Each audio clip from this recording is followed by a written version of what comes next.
simulated B-lock so I have something to grind up against, not wreck the wheel. Yeah, I mean, you're not saving them for the next guy, you know? Exactly. Yeah. Yeah, that's a good saying right there. I just welded sliders on my sister's 4Runner, and one of my buddies is like, "You should have bolted sliders under her car." And I'm like, "Nah, it's like not respectable to like bolt sliders on." Yeah, and then if you want to cut them off, you just cut them off. Exactly. If you really want to grind it off. You avoided the frame warranty. Yeah, exactly. Yeah, I don't care, I guess. For sure. All right, well, let's get this party started. So, welcome back to the Badlands podcast. I'm joined here with Nick Breaks Everything. Met him actually on Instagram. So yeah, let's just dive into it here. Basically, I think it was back in like 2021, somehow the algorithm found your post. I don't know if we follow the same people or what, but you're kind of the poster child for Badlands Good Times. So you're, mountain biking, off-roading, moto, into some gnarly hikes, and it's pretty cool stuff. And so a little bit about yourself. How'd you get into the whole off-road world? So my dad had a 1998 Jeep, which is actually the Jeep that I've been wheeling. It's been broken for a little bit. But I actually learned how to drive in that vehicle. I got my driver's license in that vehicle. And just grew up going up to Big Bear and driving around on the roads. And then once I had my license, me and my friend took it out, and we actually went up White Mountain. Okay. And we had dirt bikes through all the Big Bear trails and stuff. And I'd seen people take their rigs up Dishpan, and I was just like, who on earth does this? Yeah. It's crazy. Yeah. And here we were going up White Mountain. I remember like it was yesterday, but kind of got into one spot and had to back up and hit the diff on a rock and freaked out. And I was like, oh my gosh, we're going to put a hole in the diff, and figured out how to keep going and got through it. And just kind of progressed from there, and then took the Jeep out again and went through Cleghorn and did some of the obstacles there. And I think my dad went with me, and he was like, "Man, this is crazy," because he bought the Jeep not thinking that he was going to do anything crazy with it. Sure. Just standard 4x4, drive around in the dirt roads and stuff, and open diffs, nothing. Just open diffs. So completely stock. He had a winch on it. He got it from the factory, and just kind of progressed from there. I think I took it out a couple times, and then he was like, "Hey, if you want to keep doing this, you got to get your own vehicle, because like you can't be borrowing the Jeep and doing that. I don't want you doing that." Sure. So yeah, I kind of understood. I was like, all right, and I kind of already had a history of wrecking vehicles at that point. Wrecking lots of bicycles, like breaking and stuff like that. So he's like, you can't borrow the Jeep. So I went out and bought a 1991 Bronco for $2,500. Okay. Wish I could go back in time and buy a few of them, Sure. But that's probably worth $10,000 nowadays. Yeah, and it was just had like a 4-inch block lift. Okay. And 33s on it. Okay. And I wheeled that a bunch, and then ended up putting 35s on it. And right when I got it, I was like, as long as this can wheel all the stuff I wheeled in my dad's Jeep, I'll be stoked. And literally the first time I took it out, I went through Cleghorn, then went up 217X, through Pilot Rock, went over, steering went out over by the Pinnacles, over there by Lake Arrowhead.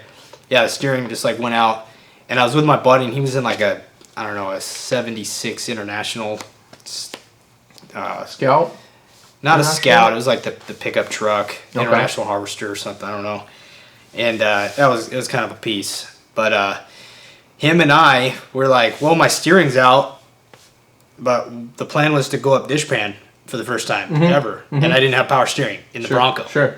And some guy had just rolled. We got to the entrance. Some guy had just rolled, and they were recovering him, and then I start rolling up, and everybody's like, there's no way you're going to make it up that in the Bronco. And I was just like, watch me, And I went right up it and just kept going with no power steering.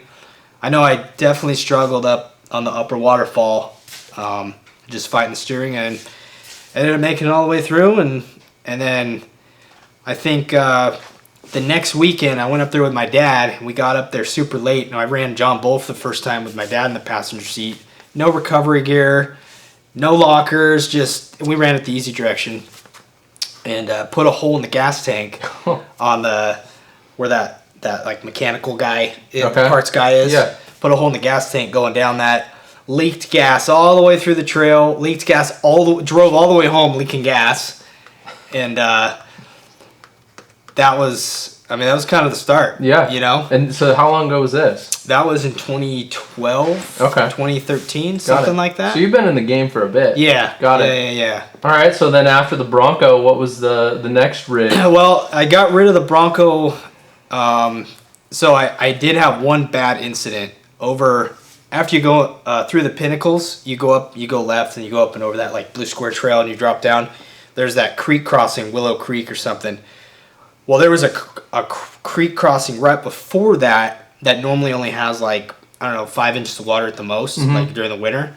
Well, this was during the El Nino of like 2013 or something. It like rained for like 6 days nonstop, and we're like, dude, it's time to go wheeling. Let's do it. Yeah. And anyways, we get to that, go down into that water crossing. Water came up over the hood, splashed up over the windshield. Then the front end came out, and then the back just sat there. And like it was a pretty good current going through. I remember opening up the doors, and all the stuff I had in the vehicle just literally floated away. And we were stuck, and it was cold, really cold. And we tried to use the high lift as a winch on this big tree stump, and the tree stump pulled out. Oh no! Because it had been raining for 6 days. Yeah. And we started hiking, and this Jeep came down trying to get us. Or his Jeep was coming down, and we're like, hey, we need help. So he came down to the water crossing, and I went around with his winch, got in the back, and I was like in the water, and I had to put my head under the water to hook the winch line up to the hitch. Yeah. And I was starting to get hypothermia because the water was so cold. Sure. And then I like went into shock, and I was like, dude, I need help. And I like got in his Jeep, and he just cranked the heater, and I just remember sitting there like completely helpless, just frozen, and just like warming my fingers, and just like having a hard time breathing, and like having a hard time thinking. And I started thawing out, and my buddy ended up hooking the winch up, and we pulled it out, and then he towed us to the road, and we waited 2 hours for the tow truck. But that was the craziest like experience I'd ever had up until that moment. Yeah. And it's just gone past that to the max since. Yeah. You know what I mean? Yeah. Wow. But, and so was the motor smoked? Yeah, the motor was smoked. Water got in there, like hydrolocked the whole thing. And I remember I paid some mechanic because I wasn't very mechanically inclined at the moment. He got it running again. And I went through, just kept taking it through the Big Bear trails until it looked like a raisin. Mm-hmm. And the top was off. I had rolled it on John Bull in the snow at some point, broken window. We had to leave. That was the one and only time at that point I ever had to leave a vehicle on the trail until the Ranger. Okay. Which is interesting. Yeah. But and this is like TTB, like twin traction beam Bronco. Yeah. Got it. Yeah. Posi in the rear, but open in the front. The thing was just, I always had a wheel up in the air. You know, It was crazy. Sure. And that's when I really like figured out like, oh dude, solid axle in the front is where it's at. Mm-hmm. And I ended up trading it for like a 500cc motorcycle that was like, I don't know, 1987 Suzuki or something, just for basically. And then I sold that for $400. So I basically got $400 for the Bronco. Yeah. And then learning everything I learned from the Bronco. My buddy had recently bought the CUCV M1008. Which is the K30. Okay. Chevy K30, 1986 K30 from the military, bought it from like a surplus. Sure. And that thing was sick. You know, it had a 6.2 diesel and 24-volt system, and they had. He's like, dude, you got to get the Blazer. And so I was like, all right. So he actually bought it. He bought it for me. He did the bidding for me because he was already like plugged into the auction, and I bought 1986 M1009, which is the Chevy Blazer, with it didn't run, but I got it shipped over. Just pulled the glow plugs out, put new ones in, started it up. It ran fine. Sweet. That was my second vehicle. Built that up.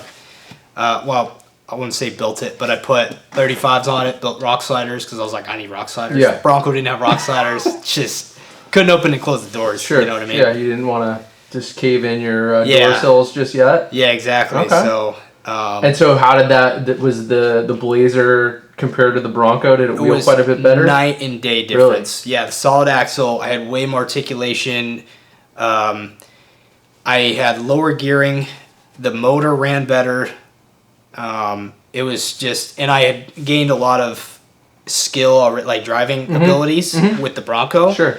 And so bringing that into the Blazer, and like, you know, I guess I was 25, or 26, you know, square body was like, that's where it's at, dude. Sure. You know, 80 square body. Yeah. That's like the dream car. And I'm like, dude, I got Still the dream is for car. some. Yeah, exactly.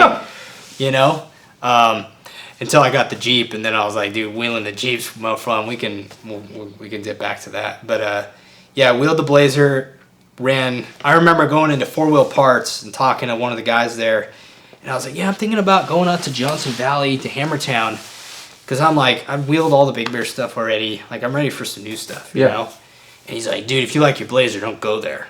And to me, it's like, oh, I'm going there for sure then, you know? Yeah. And he's like, I'm like, why not? And he's like, dude, we did this trail sledgehammer. I rolled twice in 30 minutes. And I was like, dude, you're just making me want to go more. Like, I'm going, you know? We're going to send it. And he's like, you're going to get body damage. I'm like, I know. It's expected. Yeah. I've already raised up a car. It's not new to me. Sure. You know? And I went out there with my sister, and I took the doors off, and we went up Chocolate Thunder, and then I think I met my buddy out there, and we went through the easy stuff, Boulder Dash, did Big Johnson, Turkey Claw, and then Sunbonnet, and that was a good one. I broke a rear axle shaft. Okay. And it's got the C-clip shaft, so it was sliding out. I had to do the tie down, drive out. That was a big mess. Broke another shaft in that truck at the beginning of John Bowl, and then broke another shaft at Johnson Valley, and then I broke another shaft on my street right before I was going to sell it, take it to Johnson Valley, try to sell it. And I broke a shaft, and I ended up not taking it to Johnson Valley one last time. But I never rolled that rig, never broke any windows. But she was a big girl. Yeah. Like those things are big. I remember I took her up Sledgehammer, and I had such a hell of a time on this one section.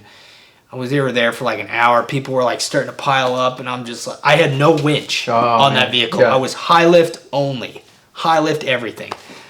And my buddy was in like a Jeep Rubicon 2-door at the time, 06.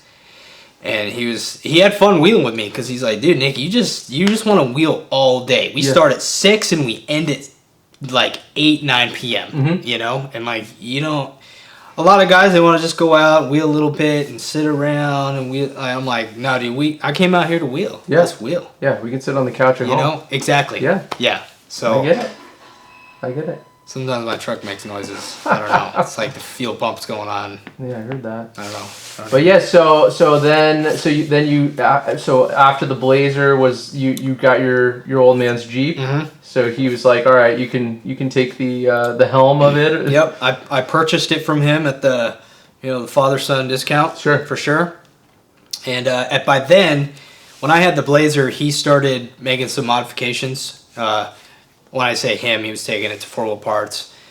But front and rear lockers. Because by then I had taken him out, and he was like, okay, he got the bug. We need lockers. Yeah. Basically, it was just lockers. Put lockers and skid plates. Okay. That's it. And it was probably tires at that point, I'm assuming? Yeah, tires, 30. He had 31s. Okay. And at some point, those went out and put 33s on it. Yeah. And then I bought it with the 33s. Already had air lockers front and rear. Yeah. Already had all the skid plates. So it's pretty much as it sits now. Yeah. Okay. Basically. Okay. He built his own rock sliders. I ended up breaking those off, and I just bought some Poison Spider ones and bolted those up. Bolt them on. Yeah. And then same with the fenders. I kind of ruined the fenders I remember ruining the fender on Turkey Claw, and I was like, all right, let's put the the sheet metal, whatever the tube Gen fender Right or kind something. Yeah. Well, we bought like the cheap Quadratec ones. Okay. You know. Yeah, whatever works. But yeah, so then and during all this time, I'm assuming you're riding bikes. Oh yeah. Mountain biking, dirt jumping. Yeah. Lots of dirt jumping. Was it 2017? I was at Regency. I don't know if you've heard of Regency. It's over in Lake Forest. It's not there anymore. I got plowed. But I broke my leg there. I was trying to do a 360 on one of the big jumps and kept ditching the bike, and I finally landed just really funny on my foot hard, and my tib and fib both snapped clean. Oh. I got like a spiral fracture. Dude. And I remember laying there, and my buddy he's like, "You alright?" And I was like, "Dude, my leg's broken." And he's like, "Are you sure?" And I was like, "Yeah." And I like pick it up, my foot's all dangling. Oh, man. And they're like, "What do you want us to do?" And I was like, "I just need to lay here for a minute." Like, you know, you get nauseous when you get a big injury, all the adrenaline and stuff. And I remember they just wheeled the bike over and like kind of picked me up, and I sat on the seat, and then they, you know, put my leg on the pedal, and they just pushed me all the way to my buddy's Jeep. Got in the Jeep and then drove me to the hospital, and then went in, got a wheelchair, came out, and got in the wheelchair, went in, and you know, that was probably surgery. Yep. Oh, yeah, I got surgery. I got a rod put in. So I have a rod in my leg right now from here to here. All right. And 4 screws. I got the screws taken out 2 years later because they were like bothering me in my knee. Sure. When it gets cold, it's like it wasn't. Everybody talks about the cold. It like I couldn't kneel on it, and it just when I walked, I felt it. I almost felt like it was vibrating. Got it. You know, and it was like it might have been a mental thing too. Sure. Because I'm like, yeah, I know the screws there. I know I'd hit it a couple times too, and it kind of had like a tuning fork effect. Sure. And so I went in and I was like, hey, let's get these out. They pulled it there. Basically, they told me like 2 years is kind of the cutoff, you know, like before the bone starts kind of growing around, you know. Sure. And so I went there right at the end of 2 years and took them out. Within 2 weeks, I was like, oh my gosh, that was a good decision. Yeah.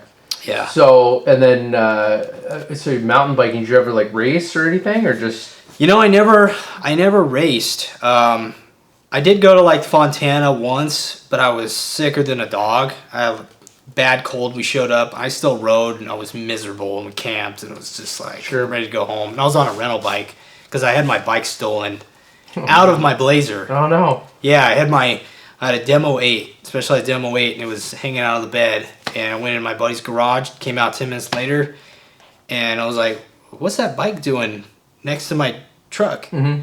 And we go over, and I'm like looking at it, and I look up, and I'm like, my bike's gone.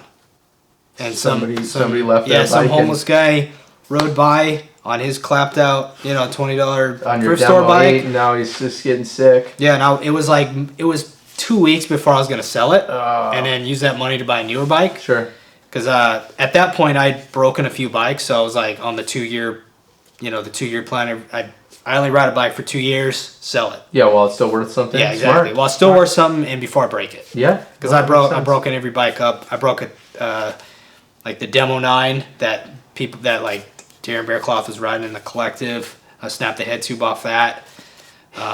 Broken handlebars, broken cranks. You know, I had a giant warp before that. Snapped that bike, and then I got a warranty. Snapped that bike. So you're just going through parts. So through parts, and that's where I was gonna save it for later, but that's where the Nick breaks everything. That's where it comes from. Is from mountain biking. Got it. Nick breaks everything. Breaking bikes. Breaking bike parts. Body. Yeah. And so. Well, I wasn't necessarily breaking body parts yet. It was when Instagram kind of started, and I didn't have an Instagram maybe for like a year or two, and then people were like, oh, you got to get an Instagram, you can like post stuff, and finally I did, and I was like, what do I call myself? And I remember one of my buddies was like, dude, Nick breaks everything, and that was it. Yeah. And it stuck. Yeah. And I mean, I remember the first couple pictures, I took a picture of a high lift that was just like a harp. Yeah. You know? Turned it into a bow and arrow? Yeah, and the high lift fell off my Blazer on a whoop in Johnson Valley, and it fell off and landed in the sand and like punched up through, just missed the radiator and went up and like pushed the hood up. And like I stopped right when it happened because I like saw like because I had it tied down on the front on the cattle guard. Yeah. Yeah, I remember posting that. That's so sketchy. So when I bought my 4Runner, the dude had it mounted to the cowl, and I'm like, it's bolted. Oh, that's crazy. But I'm like, dude, if that thing, you get into an accident, those bolts break. It's just. Yeah. No, I had mine on like the front brush guard. I never like made a mount for it. So I was a machinist for 5 years while I was going to school. Okay. And so I learned a lot of machining and stuff, but I didn't learn the fabricating part, which is off-roading. Like, yeah, cool, you can machine stuff, but like you're making like little parts or intricate parts with high tolerances, which doesn't go into building off-road trucks necessarily, you know? I was just thinking, so I remember back to mountain biking, I think it was at Rocky Peak, and it was like a jump to a lily pad and then a drop, and you just like deleted yourself. Yeah. We'll have to get the video and post it up, but. Now, yeah, and my one buddy, Colin Timmermans, he rides with Yoshimura, the cycling team. And he works with them on their pedals, which are literally the best mountain bike pedals. I'm not just saying that. I've run a lot of pedals, and their pedal is the best. Okay. As far as flat pedals go. Sure. Anyways, where was I going with that? The little lily pad where you just like fell off. I don't know if you missed it was up at I don't know if it was on the Grudge or what trail it was on up at Rocky Peak, but there's a video. It's not on the Grudge. It's on I forgot the name of the trail, but there's a lot of jumps on the trail. It's very technical. Sure. You can't just roll up and hit the whole thing if you've never hit it. Can't think of the name of it, but I'd only seen one video, and I was like, that looks hard, because I built a trail similar over where I'm at. And it had a lot of blind jumps, and like you couldn't just roll down it, like nobody could. You know, I had Anthony Napolitan there one time, and he took a pretty good digger, but he was like, dude, you can't just roll in and hit this stuff. You gotta like literally look at it, study it, because you would like come around and there's bushes and stuff, and like you're hitting shark fins completely blind, and you have to, you gotta take a run and be like, all right, I got it, and you have to just keep piecing it down until you could do a full run. Sure. And even then, like, I've only done a few full runs because it's it's a long trail. Absolutely. But yeah, that lily pad thing, I'd hit all the jumps before, and I don't even think I had knee pads on. Because I showed up, I didn't know what we were gonna ride. I'd ridden there once before. It's gonna be a chill ride. I'd ridden there once before, but I hadn't ridden that trail. And just kind of we were kind of making our way down, and I just kept hitting new parts and going farther and farther. And the guys I was riding with, they didn't even know who I was. Not that I'm famous or anything, but like they're like, "Dang, you're just like hitting this stuff," And I'm like, I mean, it's nothing's crazy. Yeah. It's like it's all pro stuff, but nothing's like too crazy. It's all perspective. And I got that lily pad thing. I sized it up, and I was like, man, this is a tricky one, because if you overshoot, then you're not gonna have enough space to slow down, and you don't want to come up short on this, because that's not gonna be good. Yeah. And I did neither. I like went off all wacky, and I just landed so bad, and I had no control, and I bounced. And so I bounced in the air. I was just like, oh man, there's no ground. I'm not stopping. Yeah. And I just was like, oh, here we go. I just kind of went in the bushes and tweaked my knee a little bit, but didn't. Yeah, you're like no worse for wear. I wasn't there, but just watching the video, you seem like you were fairly good for the. Yeah, I got up, and I was like, I ain't doing that again. I'm definitely hurting. Yeah. And I'm safe. I'm ready to ride out of here and go home and take a shower. Yeah. Ride another day. And then the guy that was showing us the trail, he ended up taking a bad digger lower in this like nasty shoot turn, and he broke his collarbone. Oh no. Yeah. And he didn't realize it until he crashed, and then we're riding down, and he's like, dude, I think I broke it. And then he was like, oh yeah, I can't even lift my arm, dude. I'm Yeah, done. mad pain. Just get out of here before Yeah. the adrenaline wears off, Yeah, type of exactly. thing. So, Oh man. Yeah. But yeah, so and then I forgot to ask. So what is it that you do for work now? You said you were a machinist. I'm a graphic designer. Okay. How long you been doing that? Shoot, almost 15 years. Oh wow. Okay. Yeah. Very cool. Since 2012. Okay. So, what? I almost 15. Yeah. 12. Yeah. 13. Mm-hmm. Yeah. But you like doing that? I went to school to learn about that and got my bachelor's in arts, bachelor's degree in arts and graphic design and photography. Mm-hmm. And I was working while I was going to school. Actually, I worked at like a print shop for a little bit, and then I worked for this guy that did vehicle wraps. And cool guy. I don't know where he went. He kind of disappeared off the map. But he had a shop called 270X, Okay. and he did a lot of wraps for Monster. Okay. And he did a lot of SEMA wraps for Curry and Monster. Got it. And I remember walking in the first day, and I'm like, dude, there's a trophy truck sitting here. What the heck? And he's like, yeah, it's for SEMA. And I was like, dude, that's crazy. You're like, that's cool. Yeah, he's like, you want to take it for a spin? I was like, yeah. And he's like, nah, you can't. I was like, oh. Yeah.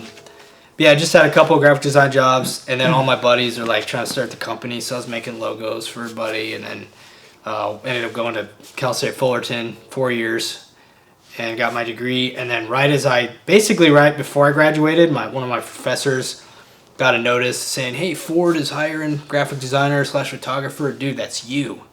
And I was like, yeah, that's me. Mm-hmm. So I went and didn't know it was like the #1 Ford dealer in Southern California, basically, besides Galpin, Ken Gritty Ford. And they have 3 stores. They had 2 at the time, but now 3. And I kind of worked my way up from inventory photographer to like basically the art director, marketing director. I work with I guess I'd like the marketing manager, but I work with the marketing director. So yeah, and I've been doing that for almost 10 years. Wow. At this Ford. dealer. Yeah. Wow. Yeah. Okay, so then that's a perfect segue into your next vehicle, which is the Ranger. Yes.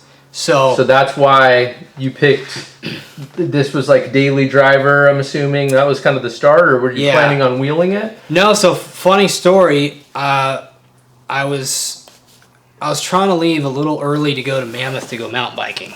And my boss got real upset, and we had altercations before that, but it got to the point where like I slammed the door, so I wouldn't have to talk to him. Mm-hmm. And he was like yelling at me. I just like closed the door, and I like clocked out.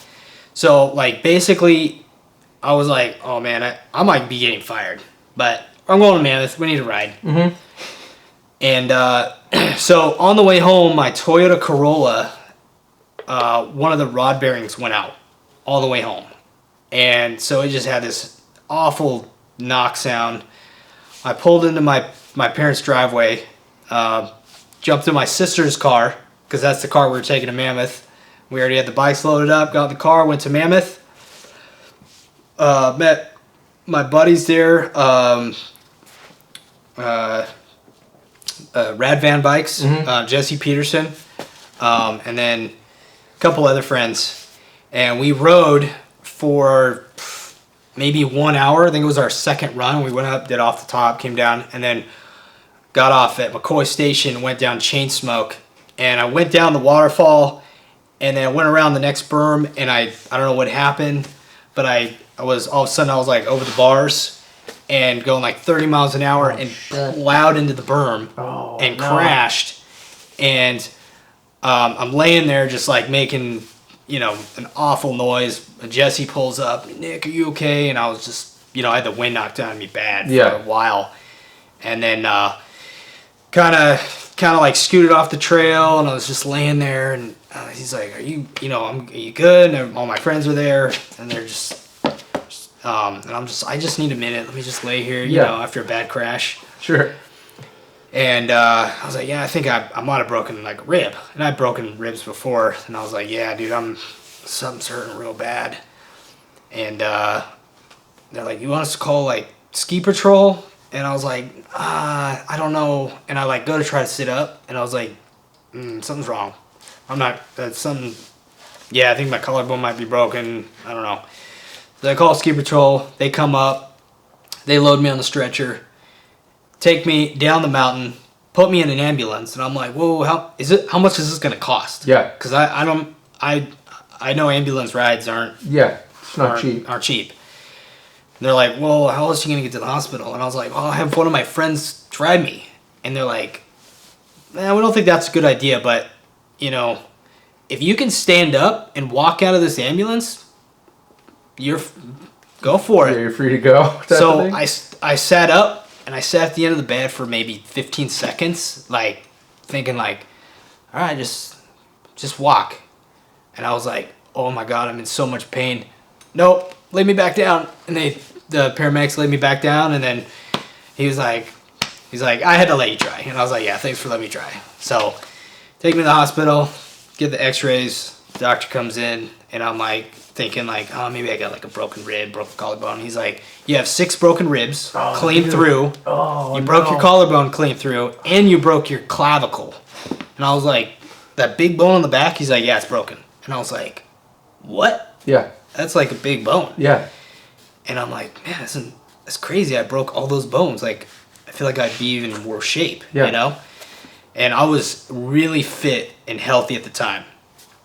And I remember they kept coming. I was up there for 4 days in the hospital. They kept making me do breathing exercises and, just get the full breaths. And they kept saying, like, you're doing a lot better than, people come up here that are not athletes at all. Sure. And they get hurt. And we have to, rib injuries are really bad for those people because they're out of shape. Yeah. And, like, you're in a better place, being an athlete.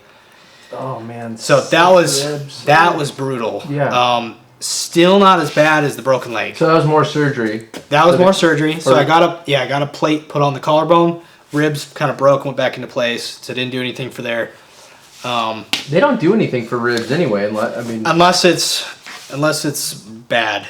Got it. Yeah, unless they got to go in there and put one of your ribs back or something. But yeah, luckily I've never had to do that. Knock on wood, of course, right? Yeah, but that injury, so it was like 2 months later, I was hiking Whitney, and the whole time I had the worst nerve pain. Like, the worst. It felt like I was being electrocuted or like tortured. I was like, this is what it must feel like to be tortured. Yeah. Because every time I like pulled my neck a little bit, it sent the most awful feeling into my shoulder, and just, it's hard to explain a nerve pain. Sure. It's different than muscle and other pains. And I still I hiked Whitney for the first time, and that was a hard hike. Like, all day, did it one day while I was just recovering, and got down the mountain. Next day, looking in the mirror after a shower, and I had a doctor's appointment that day, and I was like moving my arm, and literally I caught this like little shimmer on my chest, like up by my collarbone. I was like, what is that? Is that like glitter? And I get closer, and my wound had opened up a little bit. Yeah. And I had like a little zit there, and it felt like a little agitated, but I didn't think anything of it. Yeah. And I started going like this, and I could see the metal moving under my skin. And I was like, dude, what the heck? I'm freaking the Terminator right now. That's not good. And I got like these weird chills, because I was like, dude, my body's open. Yeah. I was like, all right, well, I had a doctor's appointment, so I just was like, went on with my day, went to the doctors, and they did a blood test, and they're like, you have staph infection. We need to do emergency surgery tomorrow and clean that up. And that's no joke. Yeah. I can get serious and Yeah. hurt. So went in the next day. They pulled the plate off, cleaned it up, sewed me back up, and then I had to push antibiotics through a PICC line. So they put a PICC line in my, I think it was this arm. They put it in the arm, and they just slide up the vein into your heart. And then I pushed antibiotics 3 times a day for a whole month, which is really hard, because they're basically like, don't sweat, because like you're kind of open here. Yeah. And like, I'm like, man, I gotta ride, I gotta do this. I'm like healthy, like, not sweating is like, so hard to do. Chilling. Yeah. And just like every time I pumped antibiotics, it'd make me nauseous. And doing that was rough. But so I'm a type 1 diabetic. So Oh, really? Okay. I have an insulin pump. I've given myself injections. I changed my insulin site every 4 to 5 days. Like doing that wasn't something completely like new and abstract. I was like, all right, I could do this. Mm-hmm. And my sister actually the year before broke her collarbone, and she had a staph infection, and she had to get hers cleaned up, and she had to do the antibiotics too. So it was crazy that I had to do that, and it was like, dude, what the heck? What is that's this wild. like a family thing or something? And I mean, I had surgery on my leg. I didn't have any issues there, but yeah. So after all that, 1 year later from the first injury, I was back in Mammoth, and we rode all day, and then I did the big velocity jump in this big gust of wind, and I put the brakes on, and I cased, and I bounced down the landing, did literally a 30-foot front flip onto my shoulder, and broke my collarbone. I'm sitting there. Same side? Same side. Oh, bro. Broke the collarbone again. Laying there, my buddy comes down. He's like, "Oh my god, that was the craziest thing. How are you alive?" Yeah. And I'm like, "Dude, I'm good. Like, my jersey was all torn up. I was bleeding a little bit, but I was like, I'm good." And then I was like, clink, clink, clink, and I was like, my collarbone's broken. And they called the patrol. Came up. Literally a year, 365 days. Dude. So they put a plate on it, and then I was good for a couple years, and then I was dirt biking, and Yeah, that was just recently. that was recently, yeah. And the same side again? Left side this time. Other side. So now, now you're matching. yeah, now I'm like Travis Pastrana. So And was that was another surgery too? that was another surgery. Okay, and with collarbones, That one went better though. with collarbones though, it's you can do depending on how bad it is, because I've got buddies that'll just not do surgery and they just have like a big ass bump. But I didn't want to have any shoulder issues. Got it. I didn't want to have any movement issues because I got. So originally the surgeon was like, "Oh no, we don't need to do surgery." Mm-hmm. And then I was sitting there for a couple minutes and I was like, "Are you sure?" Like, it's just I don't know. I saw the X-ray, like the bones overlapping. Like I don't know. To me, it just seemed better to do surgery. And right before I was gonna walk out, I was like, "I just want you to look at something." I said, "My scapula, the other one I broke, feels like it's sticking out a lot more." And I stood up and I turned, and he was like, "Oh, yep, we need to do surgery." And I was like, "You just told me I don't need to do surgery, and literally in a matter of seconds, you changed your mind." Yeah. And he's like, "Well, we don't treat the X-rays, we treat the person. And I see your scapula is actually bowing out because it's like your collarbone's like a leaf spring kind of thing. So when it's being pushed in, that means your whole your scapula is like being like bowed, like you don't have the pressure being put on it, Sure. so it's bowing out." Got it. And It's like being de-arched. yeah, and he was like, he was basically like, "Oh yeah, if we don't do surgery, you're gonna have back pain." And I was like, "Yeah, let's do surgery." Yeah. And so So another surgery up in Mammoth? I didn't get any of came home. the surgeries in Mammoth. And what sucks about all the surgeries I've gotten, I always have to wait a week from the injury. So with my leg, I was sitting there for a week with a broken leg, Yeah, just hanging out. just hanging. And then same thing with the collarbone. And the collarbone is tough because like you can't lay down very easily, and you can't roll. And every time you move, it's click, click, click, just clinking. And, Yeah, dude. And this surgeon said this one was actually really bad, and he put like 14 screws where this side only has like 4. Oh shit. Yeah, and he's got like one screw that goes in sideways, so when you look at the X-ray, it looks like there's Bro, like a so random screw you're there. like full Terminator 2, Yeah. T2 with the metal. Yeah. Man. All right, so we detoured. So you go to Mammoth, you slam the door on your boss at Ford.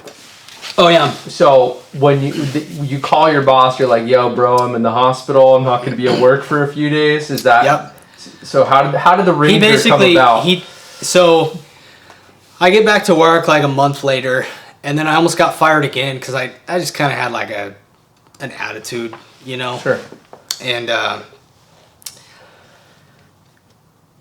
I was just randomly like showing my boss like I was showing him this like 1990s ambulance on Govlick that I was like maybe thinking of buying, you know, Yeah. something.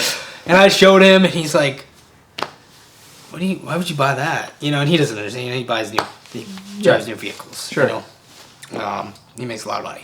He'll never watch this, but so he didn't understand me looking at something that I could maybe like, you know, afford cash at the time, because my Corolla was done. So I was like injured, and I didn't have a way to drive, and it was just, so I was like, I need to buy something, and I didn't want to buy like I was like, I can't afford a new car. Yeah. And then like a week later, because I showed him that, he got this idea, and he's like, dude, we gotta, you know, we're gonna hook you up. I gotta be careful what I say, because I got maybe employees watching. But I definitely got a good deal, you know, employee pricing kind of thing. But he was like, yeah, well, you know, let's put you in a new car. Mm-hmm. You know, what do you want? You know? And I was like, I don't know, like, you know, I guess my budget is, you know, I don't know, an Explorer? I don't know, like, none of the cars I don't want a Mustang, you know? And then I was like, well, I can't afford a Super Duty, you know? I was like, because that would have been the next choice, Super Duty. And I wanted an F-150. At that point, I'll get a Super Duty. And then he's like, get a Ranger. And I was like, well, I want to be able to tow my Jeep, you know? And he's like, the Ranger can tow 7,500 pounds. And I was like, what? Yeah, really? I didn't know that. Like, that kind of changes things. Yeah. I was like, yeah, I could tow my Jeep. I might be like maxing it out, but okay. So got the Ranger, totally stock, put 100 miles on it, went up to Maple Springs up by Saddleback, Santiago Peak, and was three-wheeling it, you know, on the little obstacle. Not, you know, was normal stuff. Around, And I posted the video, posted through the dealer Instagram page, and people were like, oh, my coworkers were like, what the heck, Nick, you just got this truck? And I'm like, it's got four-wheel drive. I turned the locker on, I'm three-wheeling, no big deal, you know? And then I think it was like 2 weeks later, I did this big Mammoth road trip. Went up to Mammoth and went to Bishop. We rode all this crazy stuff. We did so much bushwhacking. You wouldn't believe. On my brand new truck, people could not believe it. The whole thing was just pinstriped.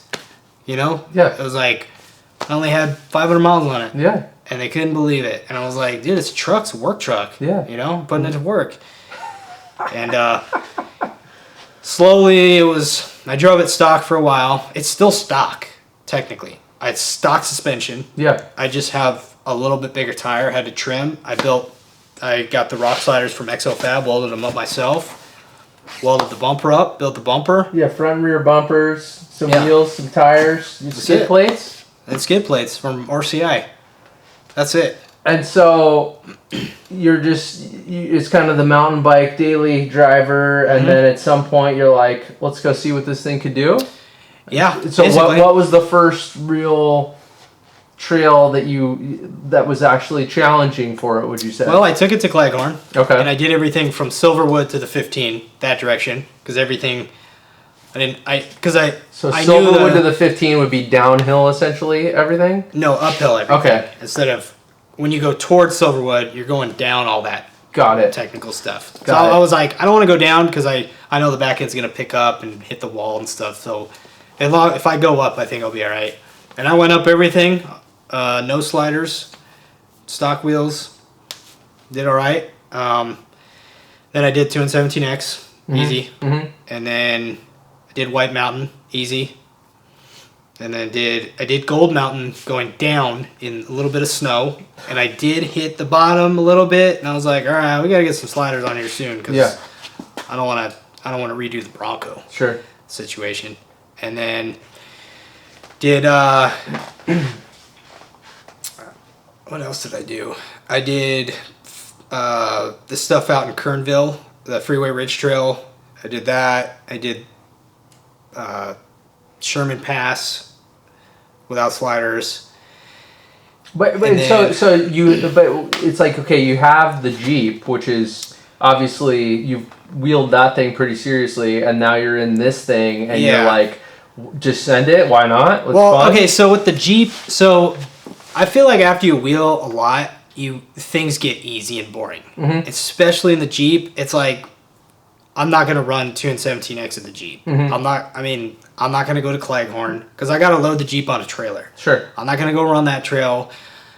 Holcomb, I've done Holcomb like literally 50 times. I've done John Bull like 50 times. Gold Mountain is just so boring, you know. At that point, it's like the Jeep I only want to go wheel at Hammertown in the Jeep. Because other than that, it is boring. So I need a vehicle now where that stuff is boring, but you're on 33s. Still. It's still boring. I think it's just, maybe it's because I've run it so many times. But even then, it's like, it's not challenging. And I like a good challenge, you know? And so, like, the Ranger was this vehicle that I could go wheel with people that had never wheeled before and, like, have fun. And then, but then it starts progressing, and they're like, all right, let's go wheel with some people that have wheeled, and let's go run some harder stuff. And it's still a challenge, but I kind of left the beginners already in the dust. Sure. And but it's a stock Ranger. It's nothing. And so it's got a rear locker. So we can do a lot of places. We kind of fast forward, I guess, to this summer or last summer, I guess it'd be. In July, you take your Ranger on the Rubicon. Yeah. So a month before that, I ran Dishpan. I was like, all right, and then I did John Bull. I was like, okay, those are like the two harder trails. But I didn't go through the hard stuff on Holcomb. I like went to I did that other trail that exits back on a 3 of 14, because I was like, I'm just gonna have to winch through that big rock garden. There's no way I can get through it, either direction. And and I didn't have a winch yet, or a front bumper. I didn't have a rear bumper. I just had the stock stuff, just the sliders. So I did. Beer? No, I'm good. So. Made a trip up to Reno for some business stuff. And then I'm like, all right, the Rubicon's right there. I'm going to just jam up to Lake Tahoe. I wanted to do the Rubicon for years. Like, so you've never done it before? Never done it. Watched a billion videos of it. I could do, like, I know the whole trail based on videos, what I thought. Yeah. And it's always different. It's always different in real life. I found. Yeah. No, for the most part, when I watch videos of trails, I feel like it depends who you watch, right? If you watch certain rigs and stuff. And I was like, I feel like I get through it.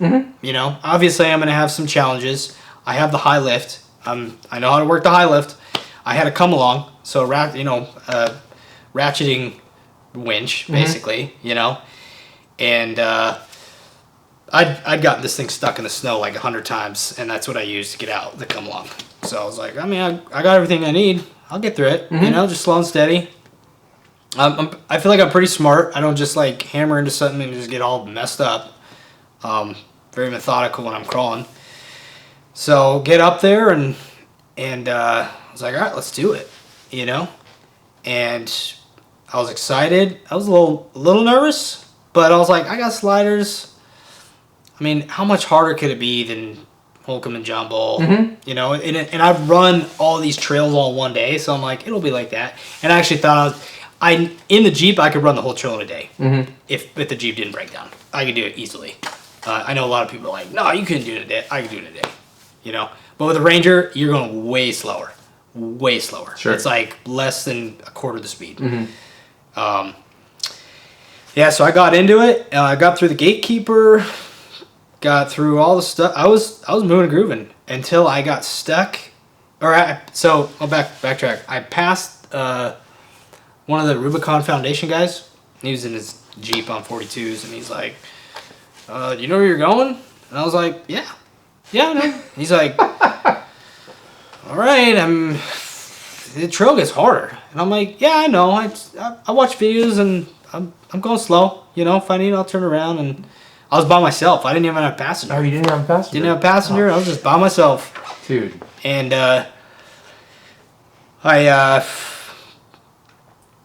I just kept going, and then I dropped down this one ledge, and I got into some water, and there was a rock that was hidden, and I got hung up on that rock, and there's no down travel on this, so you get stuck real fast.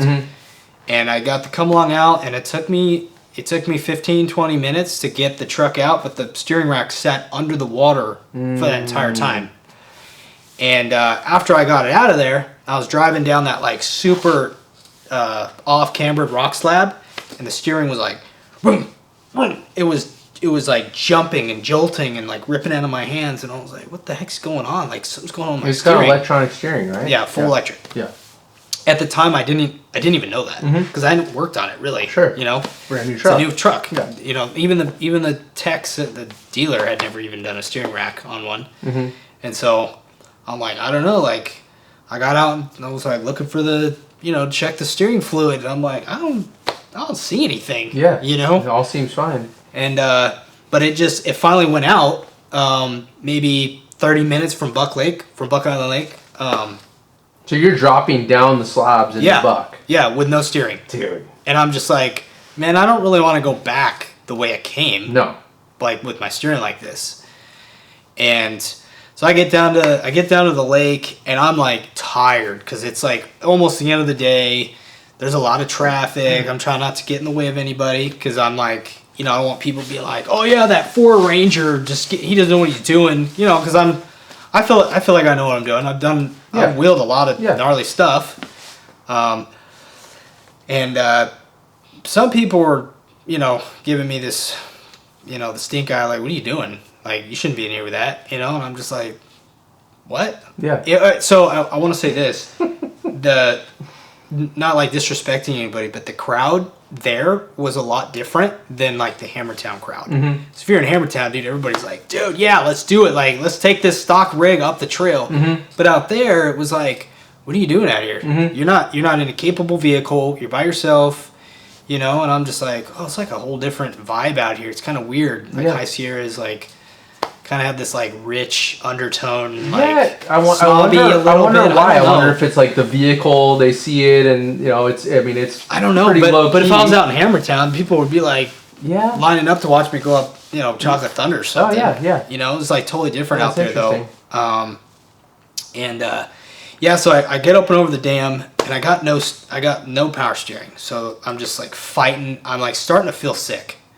Like, I don't know what it is. I was drinking water. I didn't have a lot of food that day. I had like an egg or something, like a hard-boiled egg, because I was just moving and grooving, just trying to get some distance, get like halfway through. And the next obstacle after you go over the dam was like this little rock garden, and I was like, I'm gonna get stuck in there, like for sure. Like, there's no, I see the line. I'm gonna get stuck. I'm gonna have to high lift through there.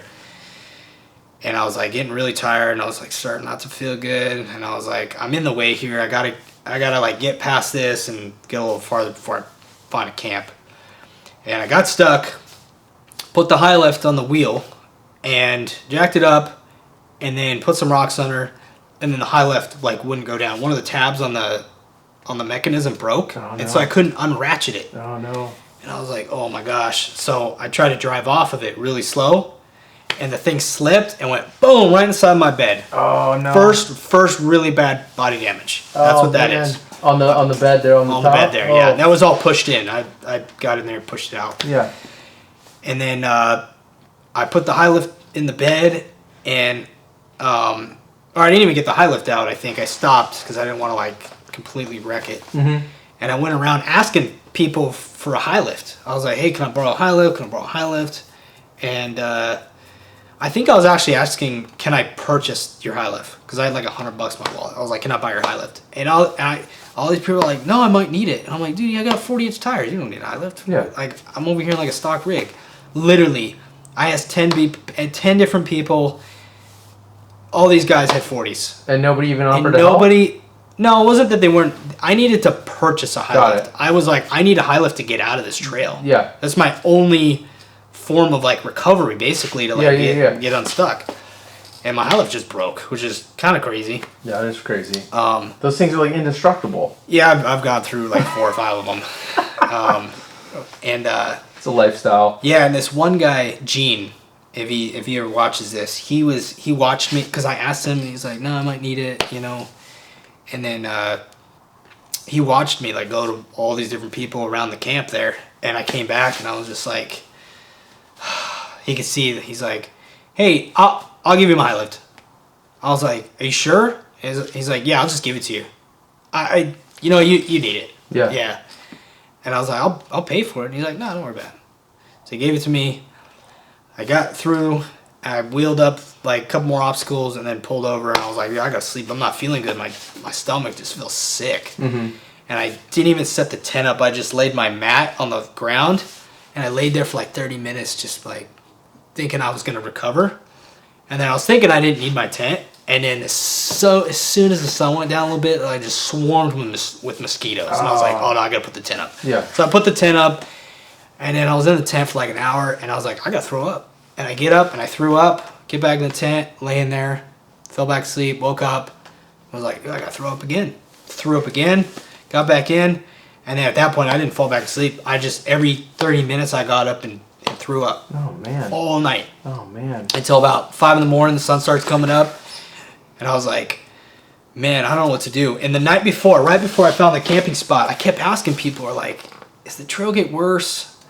And half the people are like, you should keep going. Half the people are like, no, you should turn around and go back out that way. Mm-hmm. And I was like, who do I listen to? I'm like I'm trying to read people a little bit, I'm like, I saw you yesterday. You don't know how to wheel. I'm not gonna take your advice. And this guy pulls up in a Tacoma on 37s, and he's like, oh, you don't want to go down that way. I was getting stuck. And I'm like, I'm trying to like, do you wheel? What kind of stuff do you wheel? I'm trying to like figure it out. Him up, yeah. Yeah, I'm like, you ever wheel in Hammertown? He's like, yeah, I wheel in Hammertown.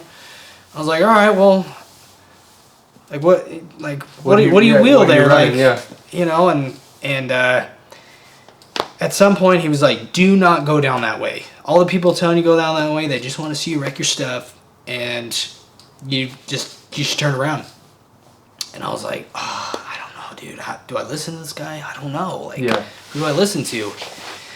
And finally, I was just like, all right, I guess I'll make the decision in the morning. So yeah, fast forward back to the morning. I didn't sleep, just threw up all night, and got in the truck, turned it around. I was like, I guess I'm gonna drive it. I know what I have to go back out, so I'm gonna go that way because I don't know what I have to do the other way. And that was like the only thing, and I just felt so sick. And I made it through like 5 obstacles back over to the dam until I finally was like, I was like ready to drop dead.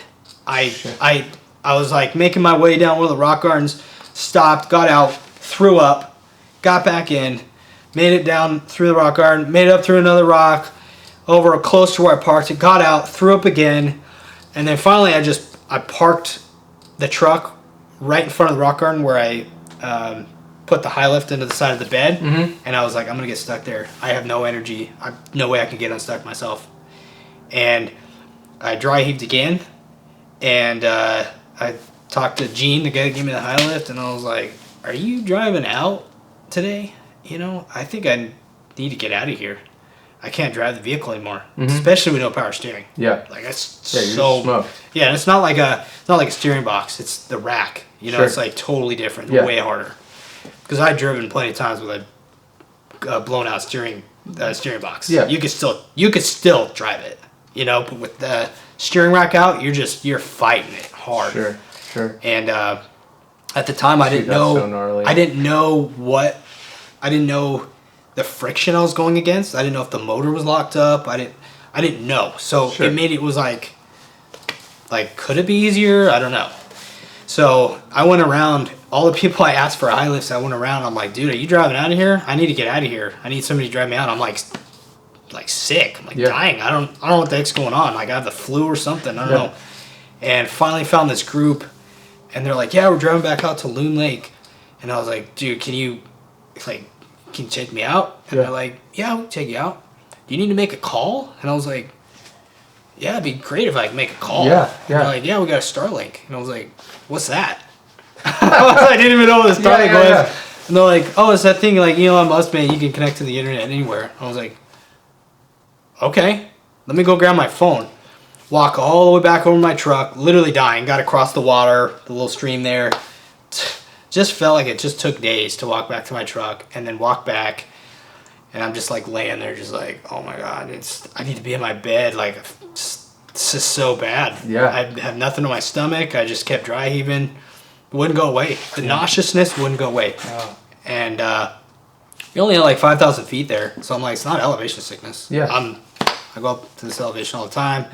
Maybe I got heat stroke. Yeah. I don't know. Because once you get past a certain point, it's hard to come back from that. Totally. So I don't know what happened, but made a call, called Rob, my buddy Rob.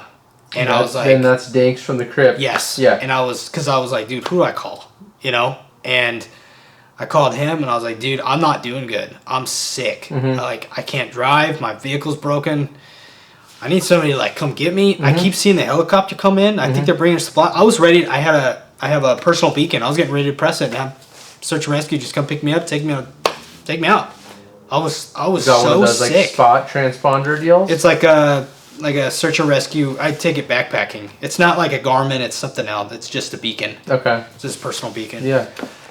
And I was getting ready to press it, and those guys were like, "Yeah, we'll take you out." So I called, and I was like, "Rob, I need help. Like, I can't think. I can't even think. I need you to think for me. Like, what do I do?" And like all the wheeling I've done, and all the breakage I've had, being sick, Sure. this is a whole new. Yeah. Totally. Whole new thing that just like, it's like if I wasn't sick, I would have just muscled the Ranger out of there. Mm-hmm. But I was sick, my body was like, no, you're done. Yeah.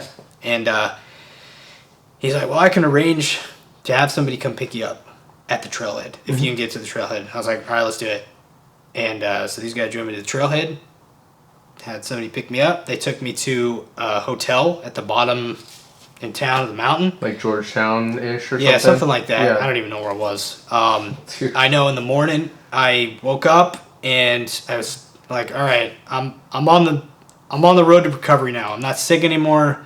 I'm like able to drink fluids. I had some dinner that night. Yeah.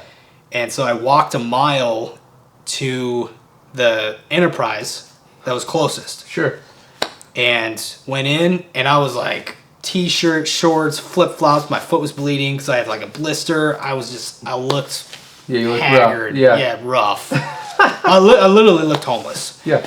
And I was like, I want to rent a car, And I was like, and so they got me a car and I drove 8 hours all the way home. And during that 8 hours, like talking to some of my buddies at work, like, hey, my steering rack went out, like, what do I got to do? Yeah. I got to go back and fix it. And they're like, you got to connect to the internet. And I was like, what? Like, yeah, you got to sync it to the truck. And like, I was like watching tutorial videos, and there's no tutorial videos on how to pull a rack out. Yeah. Because nobody's done it yet. Sure. Because it's a brand new truck. Brand new truck, yeah. And so I figured out a bunch of stuff. I was like trying to get a hold of Ford, and luckily I didn't get myself blacklisted. At some point, my one of my coworkers was like, "Yo, don't get too crazy because Ford can blacklist you, and then like any warranties after that, they're not going to do any warranties for you." And I was like, "What?" He's like, "Trust me, it happens. Like people buy Raptors, they go jump it, they break it, and they're like, it broke. We want warranty." And then the Ford finds out, and then they're like, "Oh no, that's not intended use." Yeah. That kind of thing. So, Sure. so I didn't want to avoid any warranties. So then I kind of quieted down a little bit, and then I just had my coworkers, the service department. They really helped me out. 2 weeks later, went back up, had the Ford computer with the programs on it. Had a steering rack that I had to buy at another dealer for like $2,000 because they wouldn't trade it because there's competition. Yeah. I had to find a friend, find a buddy that could just go for like 4 days during basically like with short notice. So basically that ruled everybody out that had like a full-time job. And I had to borrow tools because all my tools were here. So I was like, I got to wheel out there. I got to have tools in my Jeep. The Jeep wasn't ready to go. I had to buy used tires for the Jeep. Basically, the Jeep was sitting, and I was like, I'm done wheeling the Jeep till I build it. Yeah. And then all of a sudden, I was like, dude, I got to take it out on the Rubicon. I'm like, that's not good. Like, I had to like do some welding up on the steering rack for a little bit, just like make sure everything was good. And I had to go buy some spare tires. I didn't have a spare wheel anymore, and we piled everything into the Jeep, loaded it on my trailer. My my work hooked me up with a rental truck, which would have costed a lot for the 4 days. And we drove out there. Me and my buddy Tony. He's the one that does all the drone footage. Okay. And he got a lot of sick drone footage. I think he was just excited because he's like, man, I want to go to the Rubicon too. And so we show up in the Jeep, we unload it, and the Jeep's, I mean, it wasn't in great shape because I was like, I wasn't gonna wheel it anymore. Mm-hmm. Like I already broken so many things, like stuff was starting to break more and more, and I was like, nah, next time I take it out, I'm gonna blow something up. And we unload it, man, and I was like, here we go. Yeah. And man, parking was a bitch. Oh yeah. We drove all the way onto the first rock slab with the truck and trailer and parked over there. Mm-hmm. Like that was crazy. Well, so that was kind of interesting. So you hit up Rob, and then Rob posted up on Instagram and was like, "Hey, I got a buddy that somebody needs help. He's sick and stuck on the Rubicon." Yeah, he exaggerated a little bit. Sure. I wasn't dying. Sure. But I was like, what am I gonna do? Sit here for 3 days while my body recovers out in the wilderness? No, that's the worst. But so I didn't even. Basically, he posted that. I reposted it on the Bad Lines page, and then I hit up. I think it was Frosty Wheeler up in Bishop, Mammoth area. He hit me back and was like, "Hey, hit up these guys," or somehow like I got his info. Yeah. And then Rob got hooked up with the WFO guys, and I think that's the dude that ended up driving you out. But I didn't even know it was you. So he's the guy that made a call to have somebody pick got me up. it. So yeah. It was just interesting. It was like kind of the 6 degrees of separation thing, it's just like, and then so we were doing the Rubicon the same when you had come back with your Jeep. We were on Whalebones, and it was basically like after what is that called, the slabs, I guess, like right at the start of the trail. Yeah. And we were with Ultra 4 Jones and the what is it, 76 Ford, the yellow. Yep. I never met those guys. Same. That was the first time I met them there, but they were in front of us on the trail, and then they pulled their buddy out in a Bronco, and then it took us forever to get up it, but basically by the time we all made it to the top, I see this purple Jeep cruising up, and I'm like, hey, that's Nick Breaks Everything from it. So like I had no idea, and I had seen you post up about the Ranger. Color. It was just a weird like thing, but anyway, so continue. So you guys wheel in to Buck Island. Yeah, well no, so we start and it was like all right, we're on a rescue mission. Like so you get in, you go past the gatekeeper and there's little obstacles you could take and I was just like, no, we're on a rescue mission. We're here for business. Sure. We got to get my truck out of here. Correct. Well, that slowly diminished once we got to the Soup Bowl. Did you do the Soup Bowl? Yeah, but I didn't get up it. I almost flipped. Almost rolled. Oh shit. Yeah. And I'll jump back to that. But so we get behind those two F-350s basically, or the two Fords, and we're just kind of cruising with them, like going the same pace and going up the slabs, and then it was like, all right, a little traffic jam, and I see this like big blue TJ or something. And I was like, oh, that looks familiar. And then we get into the Whalebones, and we're wasn't really paying attention to what's going around. It was like, let's get to the Ranger. Yeah. We got things to do. We got the Jeep. I remember the gas station pulling, the last gas station we stopped at, getting up to the trail. Some guy in this buggy was like, why do you have a steering rack in your Jeep in the back? We stacked up, and I was like, oh, we're going to recover my Ranger on the trail. And he's like, what the heck? But yeah, so we're there and we're just moving and grooving, just like, man, these guys need to get out of our way. We got places to be, Totally. And we're just cruising, just crawling, and then look over and I was like, what's up? And you had said Nick Breaks Everything, and I was like, yeah, Bad Lines, Good Times. I didn't even know your name, Elliott. I forgot, and I was like, dude, that's crazy. And then I was like, wait, that's Nick Sawyer. Mm-hmm. And I don't know Nick Sawyer personally per se. I've met him. Sure. And he BMXs. Yeah. Right. So I know him through that. I know him through association basically. Sure. And Loose and Lost, and I got T-shirts and stuff. So I was like, oh, sick, dude. And then there was a couple other people there that I was like, I've seen their stuff before. Yeah.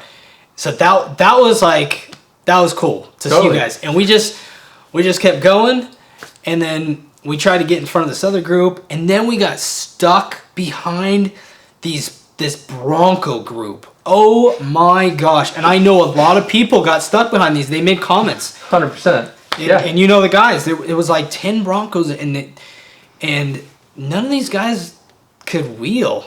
They were just man, it was I was trying to pass them, and I was like, dude, you guys gotta let us go by. Yeah. We're in one vehicle.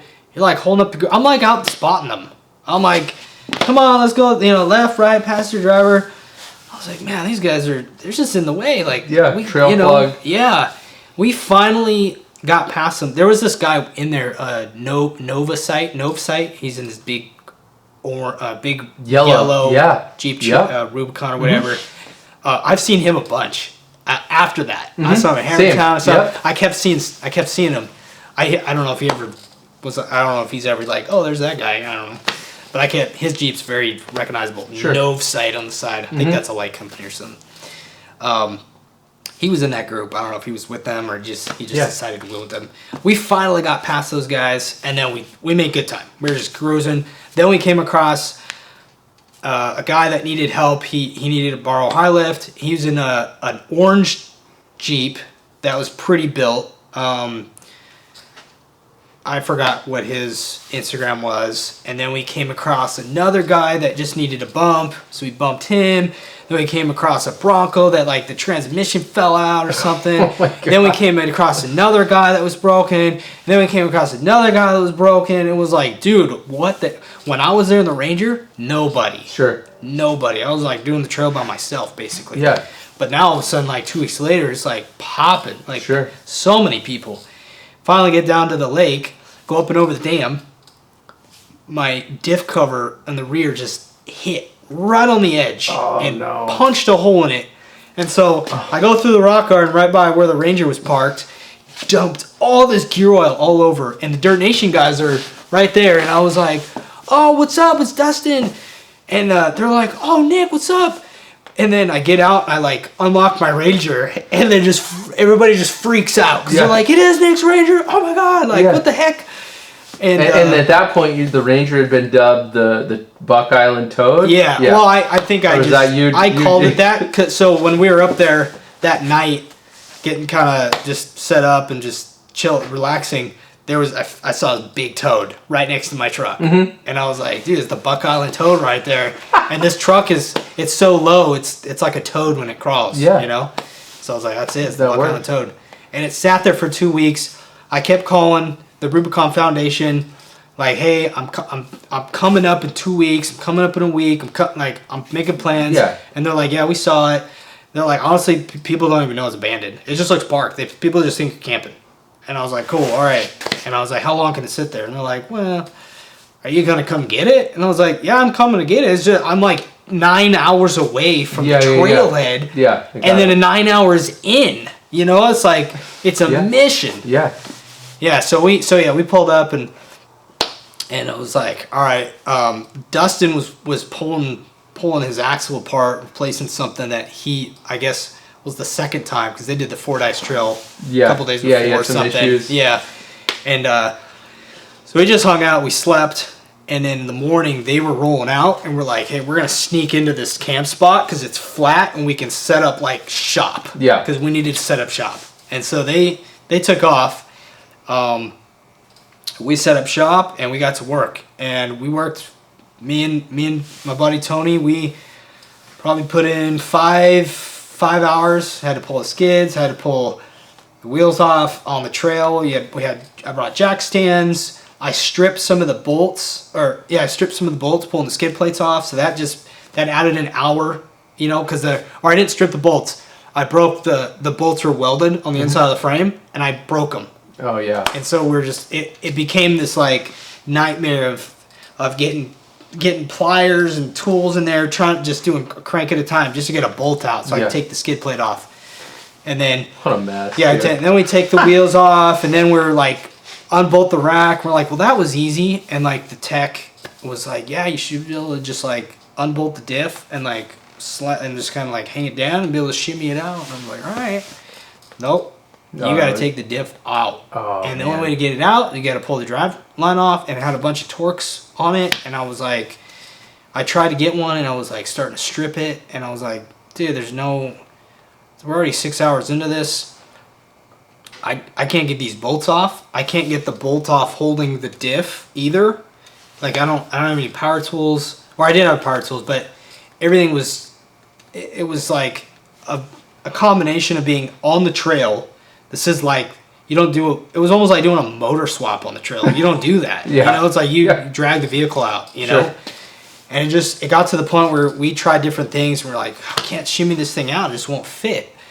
And then we took the motor off, and the second we popped it open, water poured out of it. And we're like, well, okay, that was the problem. And then I got in, and I was like, maybe it's easier to turn, and it was still just as hard. And I was like, okay, well, now I know I'm not working against any motor. That's just the rack. Like, that's just the leverage of the mechanism. And then we tried to take the new motor off the new rack and put it on the old take the new motor and put it on the old rack, but it had different fittings. Perfect. And it was like, oh, okay, well, that didn't work. And then we tried a couple other things, and then, obviously we tried clearing the codes, and we had the Starlink. I had to borrow a Starlink. And it's the whole thing. It was a whole thing, and then finally it was like, all right, well, I guess we'll just put it all back together and just drive this thing out with no power steering. Yeah. So that's what we did. Put everything back together, and then there was this big downpour that rolled through, and a lot of people got videos of it, and it was cool. And I'm like, I got my shirt off, I'm all dirty, and so I got all muddy, and then we needed to, so back to the soup bowl. On the way out, it was like, or on the way in, I was like, all right, let's take it easy, let's not do anything crazy. And I get to the soup bowl, and I was like, I'm here. I got the rig. I wanted to do it forever, And I put tires on it, and it was wet, and I just didn't have big enough tires. That was it. Yeah. I couldn't clear the things I needed to clear. I took a couple runs, and I finally the rear end got on top of the rock and slid and went cuckoo, and there was so much stuff in the Jeep that was so top heavy, and I was like, okay. Oh no. All right, I'm done. I was there for like 15 minutes. Yeah. And I was like, all right. So we backed out. And then a little bit, right when we got to the big sluice, not the big sluice. It's the thing where next to the bathroom. Maybe it is the big sluice. That's soup bowl next to the bathroom. No, not soup. It's after soup bowl. It's the next super gnarly thing where you go around it. Little sluice. Little sluice. Yeah, I started going through there, and then I was like, something feels weird on my steering. Like when I turn the wheel, I don't see the wheels turning. Yeah. And so we kind of pull off, and I'm like, I already know. I know my steering's ripping off. I just know it. And I get out, and I'm like, Tony, turn the wheel. And I was like, oh, dude, the box is ready to. The box is flexing, ready to pulling off the bracket. Yeah. And so I'm walking around, you got a welder, And that was before I had done much welding. And so I was like, I need somebody weld this thing. So somebody had the Carnage welder hooked up to the batteries, and they didn't really do a great job, but I was like, all right, well, now it's holding. Yeah, good right, enough. No more fooling around. Let's get to So after we put the truck back together, we still had the Jeep steering box bracket was breaking again. But we and the diff. The diff was a problem too. Yeah, the diff had a big hole in it. So which you could drive it out with no gear or whatever. It was, So, and this is the party just got started at this point. So, we patched the hole, and we flagged some guy down, and he welded it again for us. And then we put everything away, and we start driving out. Well, my buddy Tony, he's never rock crawled before, and so I went through the first few obstacles. I just kept jumping in and out of vehicles, drive the Jeep through, and people were like, "Why didn't your friend drive the vehicle?" And he's like, literally never driven through any obstacles. He's a good driver. He's just never rock crawled, and you can't just be jump in and drive rock crawl. Yeah, it's all right. Let's get through these first bad obstacles and then jump it. You know what I mean? So we got through that. He jumps in. He gets a little ahead of himself, starts taking off because he's just cruising with the lockers on. He's like, "Dang, this is fun!" And I'm like, "Come back! I'm stuck." I got stuck on the exhaust. Ended up just mangling the exhaust. While he was pulling me with the Jeep, he blew up the rear end. Oh no! Ring and pinion. I haven't pulled it apart, but I think the ring and pinion just completely blew up.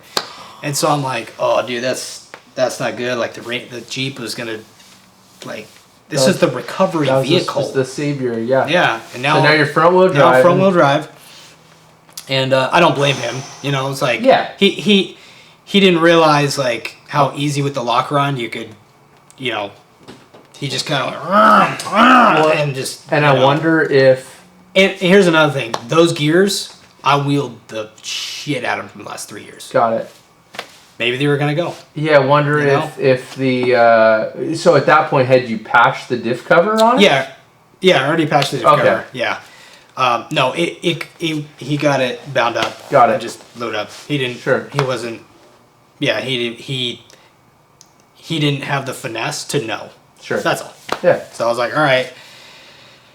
And then so it's like, all right, well now the Ranger's leading. You know, just trying to steer this thing and then front wheel drive. And so now it was like, I'm driving both vehicles again. Yeah. So I'm like, I mean, front wheel drive in the Jeep is pretty capable still. And I'm just kind of like bouncing along, getting it through stuff. And then you get to the first like kind of obstacle. And it was like, all right. So we I drove up with the truck and then we had to winch the Jeep up. And then we just kept going, and the Ranger was doing fine. Yeah. I just had a really hard time steering it, and I was actually towing the Jeep up stuff. Huh.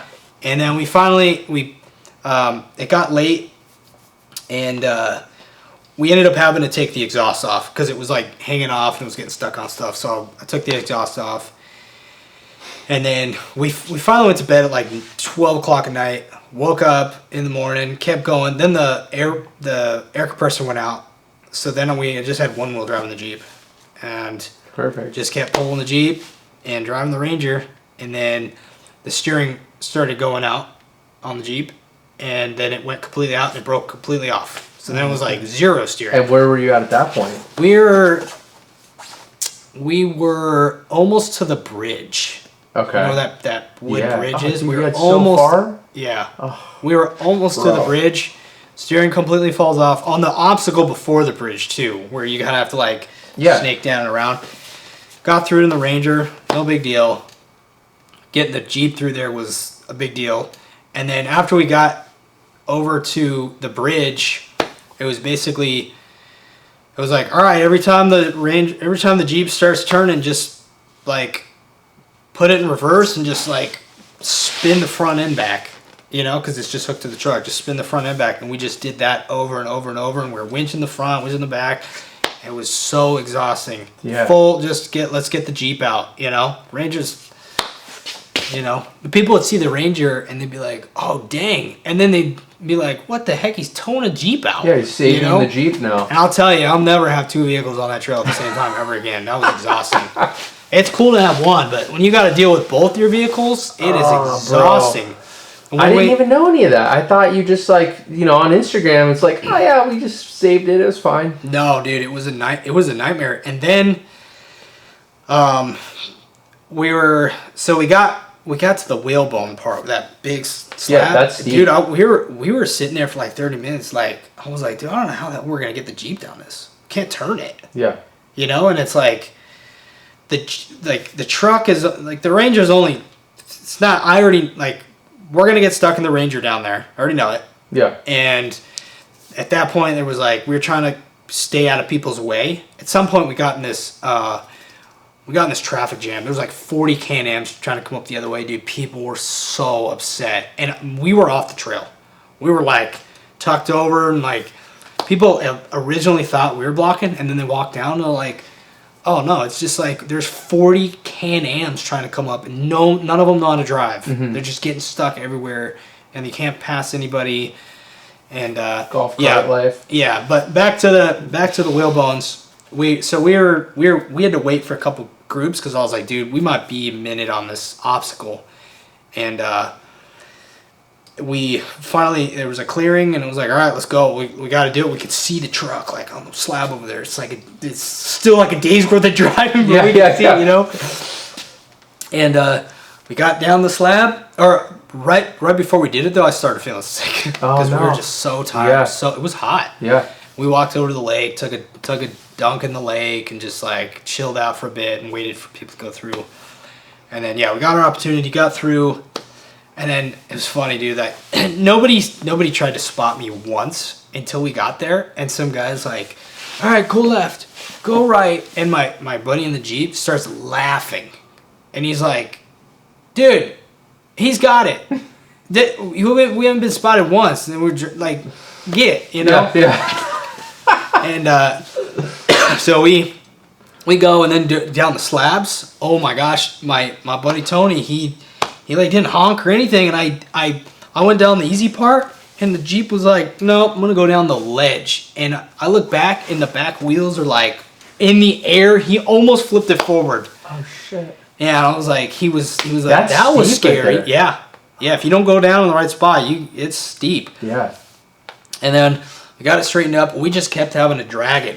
How was the climb out of that? Climb out was easy. That was like the only easy part. Oh, really? Because it just tracked. Going up was okay. Because Okay. it tracked. Going down was a nightmare. Yeah. Because it just wanted to. Well, walk were you its like way. tethering it down? So Yeah. you like had the Ranger. Yeah, the Jeep is in front, and you're kind of. No, Jeep was in the back. Okay. Yeah, because we had to keep dragging it, and like we'd unhook, and I'd get over here and pull it this way and pull it that way, and. What a mess, dude. Yeah, there's a few rock gardens before the whalebones that just lots of turning and just dragging the Jeep and lining it up and trying to stay out of people's way. Yeah. You know, because I'm all about, I don't want to be the guys blocking the trail. Of course. You know, so and then we got to almost to the gatekeeper, and then Tony honked the horn. He's like, the brakes went out. And I was like, oh my God. And I knew exactly. He ran over the tow rope and wrapped itself around the brake line, loosened it. Get under there, tighten it back up. I'm like, all right, I got brakes again. Like, let's stop. Let's just get out of here. Yeah. And then going up through the rocks, before you go down the gatekeeper, you get really close to this one rock. And I was almost about to put the side into the rock, and I was like, nah, I don't want to do it. And so I had to get the we snatch blocked the winch off the Jeep up to the tree, and then down, and then pulled the Ranger out, and had some spectators there just watching, just enjoying the show right there. And we just looked haggard. Yeah. You'd been on the trail. That was like an all-day deal. That was just to get 3 days. That was a third day. Third day. So yeah. The first day in, second day repairing, and then you started driving out. Yep. And then third day was just get out.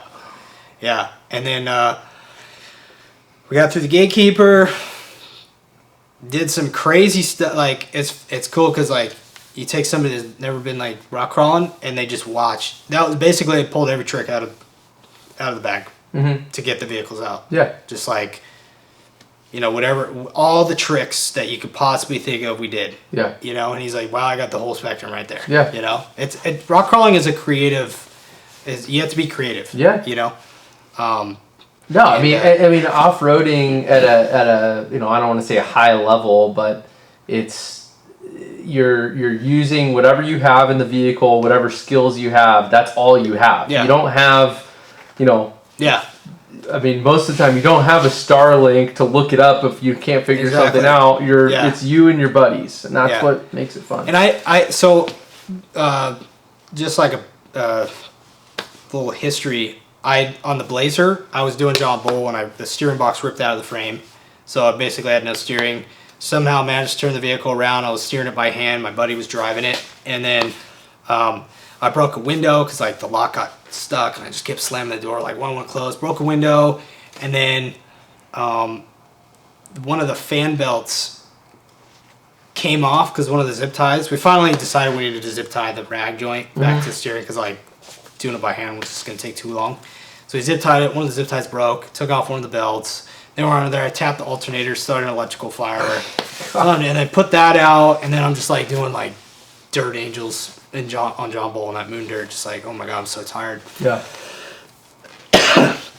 Broken axle shafts. I rolled the Jeep once on dishpan. I put it on its side twice in Hammertown. Rolled the Bronco.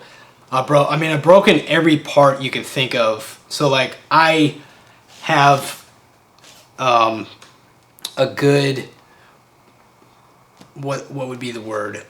A good repertoire. Yeah. You know, like I trail fixes and yeah, hey, like, this is frontier medicine, if you will. Exactly. Like, this is what we got to do to get this thing out of here. Yeah. So like, I think that a lot of people that don't wheel, they see wheeling as like, oh, I don't want to get stuck. Mm-hmm. And you're like, get stuck. Mm-hmm. You just get unstuck. Yeah. But in their brain, it's like, what? Yeah. How do you get unstuck? And it's like, I've been stuck a trillion times. It's fun. It's fun to get unstuck sometimes. Yeah. You know, you go out there and you get all mingled up and you get out of it, you know? Totally. And so going in by myself, I have this confidence, like, dude, I've done a lot. Mm-hmm. You know, there's guys that are out that have wheeled a lot more than me and have done harder stuff, but like I just feel confident. I was like, I got this. Yeah. I got whatever gets thrown at me, I got it. Sure. But the sickness. Yeah. That took me out. Yeah. You know? So yeah, we got the Jeep, we got the truck out, loaded the Jeep on the trailer, and then it was like, all right, let's go find a camp spot. And we found a camp spot, woke up, and then I guess it was all day Monday, just drive home. And what a mission. it was crazy. And then the nightmare run. So how did you come up with that? Was that like just something you kind of thought up, or something that you had done before, or how did you come up with that idea? Yeah, so I've always liked to wheel all day, right? I like I was saying earlier, I don't like to. I know guys like to go out and they just like to run one trail, you know, and then hang out. I don't know, it's like an ADH thing or ADD thing. I don't like to sit in one spot for that long. I'm like, let's wheel. We got trails to do. Sure.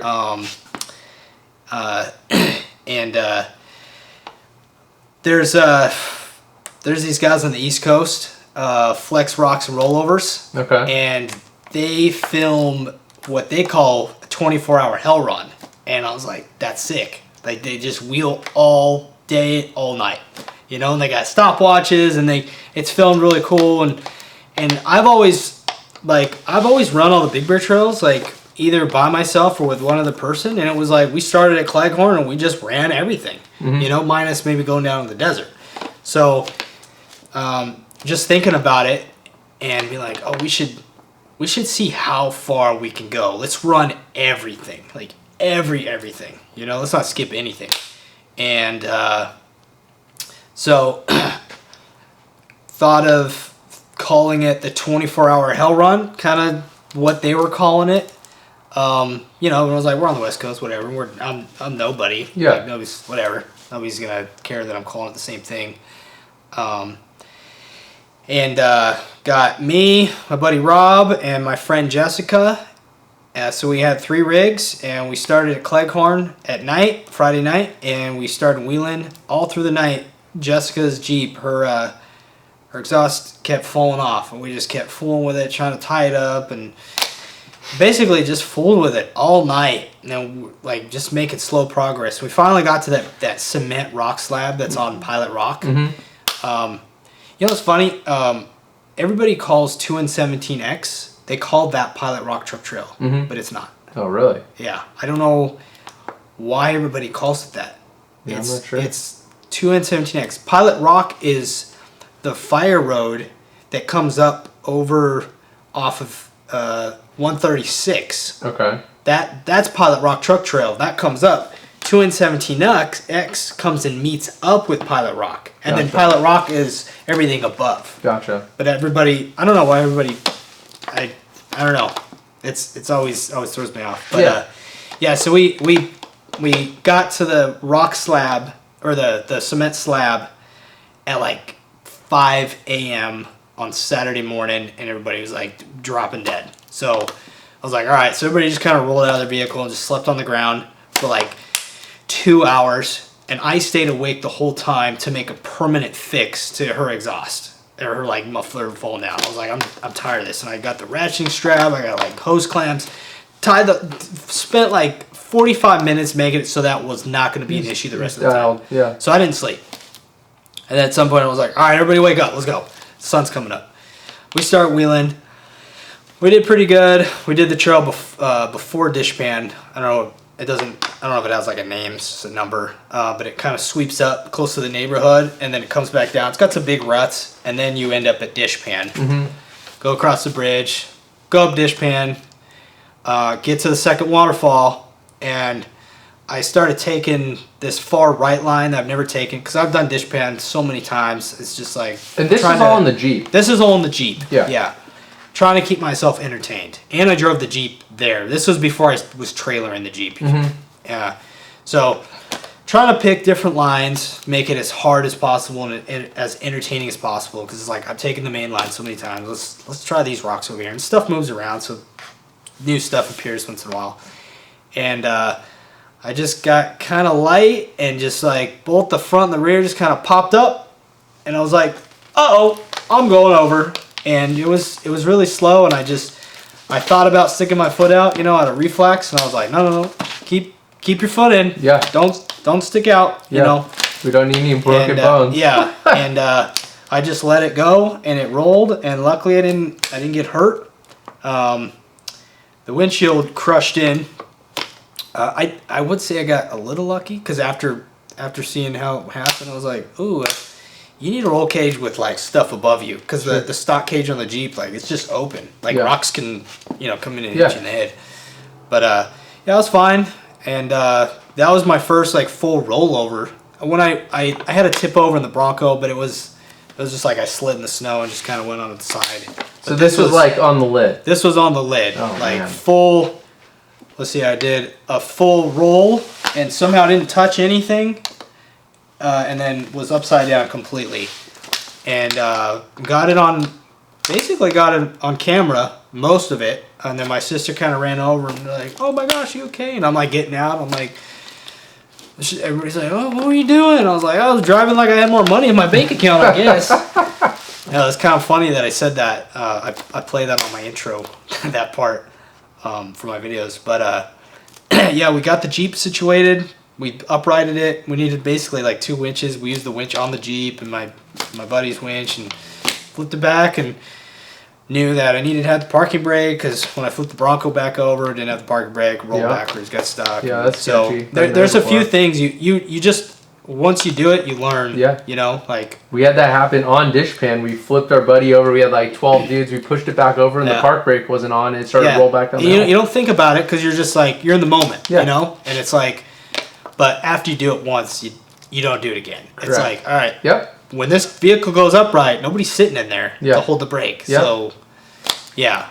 The motor fired up. It was fine? Yeah, I let it sit for, it was only upside down for, I don't know, several minutes. We got to work pretty quick. I was kind of like, hey, let's get this thing up. I don't want oil above the cylinders. Sure. And yeah, I let it sit for a little bit, and I was like, oh, should I pull the plugs? And my buddy's like, just start it up. And I was like, all right, it's not a V8. I don't think I'm gonna bend any rods. I just won't start. Thing started right up, a little bit of white smoke, and I was like, dang, okay. Yeah. I was like, I kind of read about that inline 6, and a lot of people were like, that motor doesn't mind being upside down for a little bit, or on its side. Like, yeah, you get some white smoke, but like, it's good. Yeah. It's not like flipping a V8 over, and it's just a little bit different. Yeah, so we got it started and cleaned up our mess, and I was a little bummed, because I was like, oh, we didn't get to finish the run, and my buddy Rob's like, well, why can't we finish? I was like, well, I don't have a windshield, and my roll cage is like pretty compromised. And he's like, well, just don't roll again, And I was like, well, I don't know. He's like, well, what do you want to do? And I was like, well, let's just climb the rest of the way out of here, and I guess just drive home. And he's like, you don't think we can finish the run? And I was like, yeah, I guess we could. Yeah. The Jeep's running. Everything's fine. Like, nothing else got wrecked. just send it. like didn't have a windshield anymore, and the frame's a little bent up. I could still see out of it. Yeah. So we just kept wheeling. And we wheeled through Holcomb, and then it got dark. We ended up pulling some people out at the beginning of Holcomb, and then we got over to John Bull, and then we slept Saturday night, and then Sunday woke up, ran John Bull, and then got down to the desert. Jessica got a second flat, had to put my spare on, and then it was getting late, and it was like, we don't have time to do Garden of Eden or Motino. Like, it's already like 7 o'clock. Mm-hmm. We got to get out of here. Yeah. So we just cut it short, drove to the road, and then driving the Jeep back with no windshield was awful. Yeah. Awful. Yeah. And it got death wobble, anything past 40 miles an hour. And driving down the 10, what's over there? Coming down, I never go that way. Like, from Palm Springs down into... Oh, like Yucca Valley? Yeah. Joshua Tree? Yeah. And the freeway over there is not good. Yeah. It is. There's so many bumps in it. It was just kept setting off the death wobble. Oh, boy. And I was like coming to almost a complete stop on the freeway. Oh, boy. Over and over and over.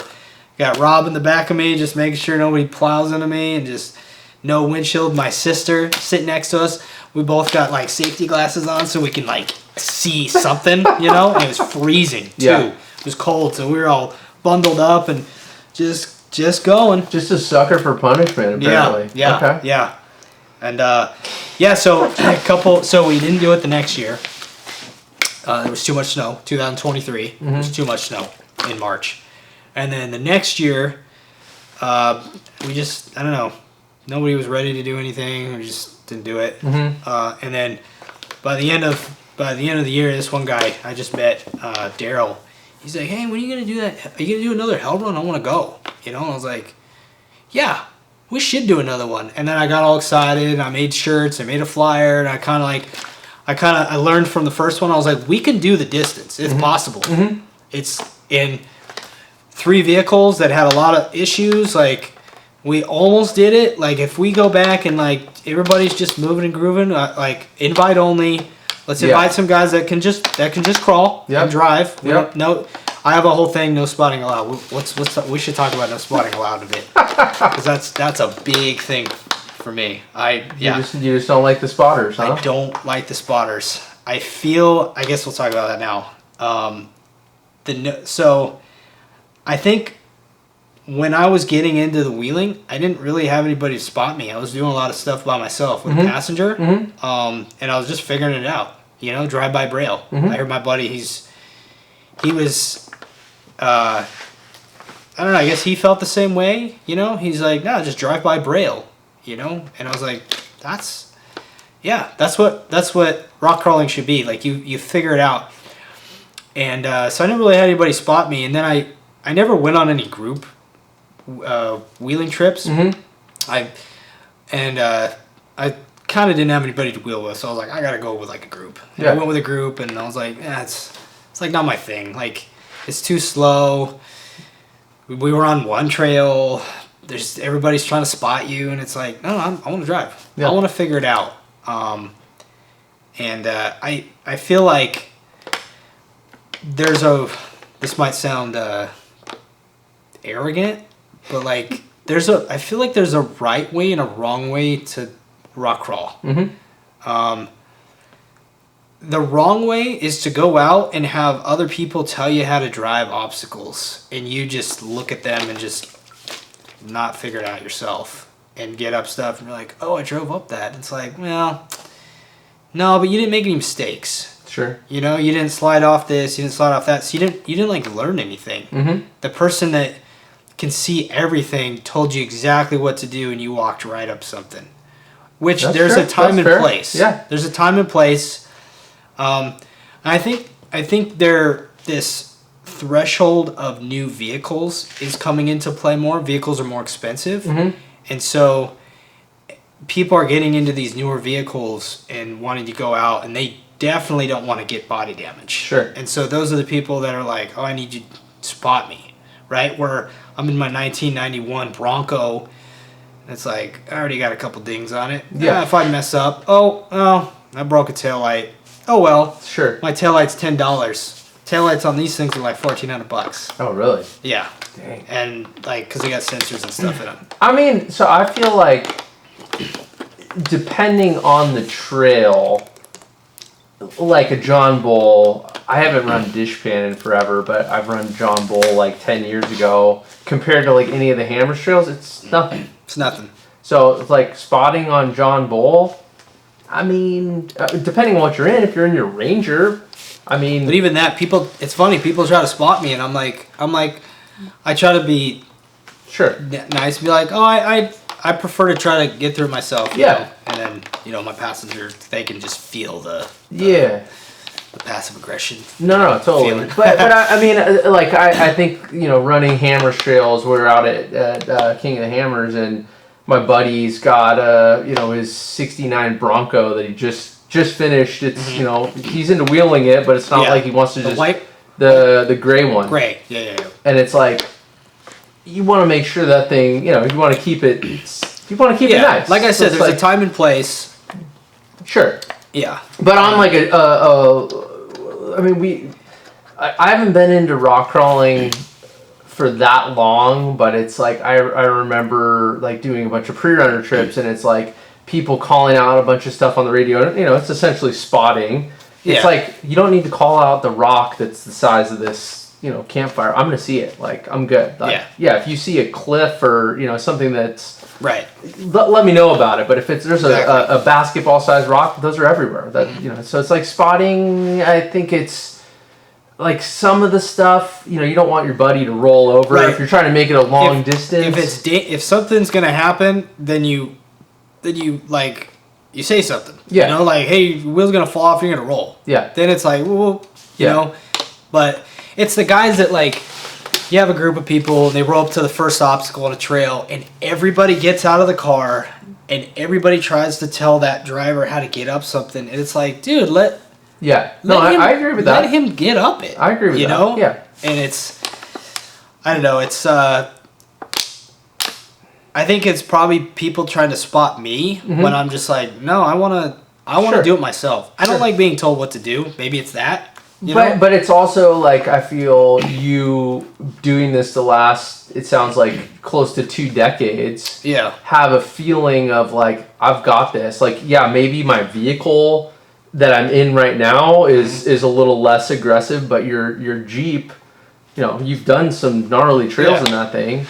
I remember telling some guys that I was like, yeah, I just drove up through Wrecking Ball, and they're like, on 33s? And I was like, yeah. And I'm narrow. I just fit right up through that last waterfall. Made it right up. And they're like, we don't believe you. Yeah. And I was like, look, I got a video. And they're like, that's crazy. And I'm like, you don't need 40s. You know, some trails you do. Yeah. You absolutely do. Like Outer Limits, that's not a 33-inch tire trail. I wouldn't say. Sure. I've never taken a vehicle through there. I've been through it. You know, like going up to, what's the trail off of Full of Hate, you know, up Clawhammer. I look up that and I'm going, yeah, that Jeep's not making up that. Just wheelbase not making up that, you know. But I think like your mindset is based off of your perspective, the same way as if, you know, we go to like the bike park here in Thousand Oaks. I don't know if you've ever been there, the Sapwee Bike Park. I've been there, yeah. So it's like you grew up dirt jumping, you're into gnarly stuff. Like, I don't need to tell you anything. You're just like, yeah, dude, I got it. Yeah, like, just show up and be like, I find the guy that can. The first time I went, I watched a couple guys go through, and hey, can I just follow you in? Yeah. Just follow you in, run through the whole thing, go, cool. I just needed to, basically, just, you need to know the speed. I need to see you in the first 2 jumps, and I'm pretty much good. Yeah. And so I think it's kind of that mentality of, like, you have your level of, you know, what's gnarly and what your perspective is different than mine, and your pain tolerance is different than, you know, somebody else's. And it's just, there's all this as levels, and it's, you know, you see somebody trying to go through a gatekeeper and you're like, dude, I just drove through that on 31s in my stock Ranger. Like, what's wrong with you? I don't need you to help me. Like, And I do a lot of spotting myself with, like, you know, I work at the Ford dealer, and I've taken some of my coworkers out, and they're in brand new Broncos, and, you know, they don't want to bang them up. And once in a while, you know, I'm like, it's okay. Just Yeah. I always tell everybody needs sliders. Yeah. That's what keeps you from getting messed up. Oh, totally.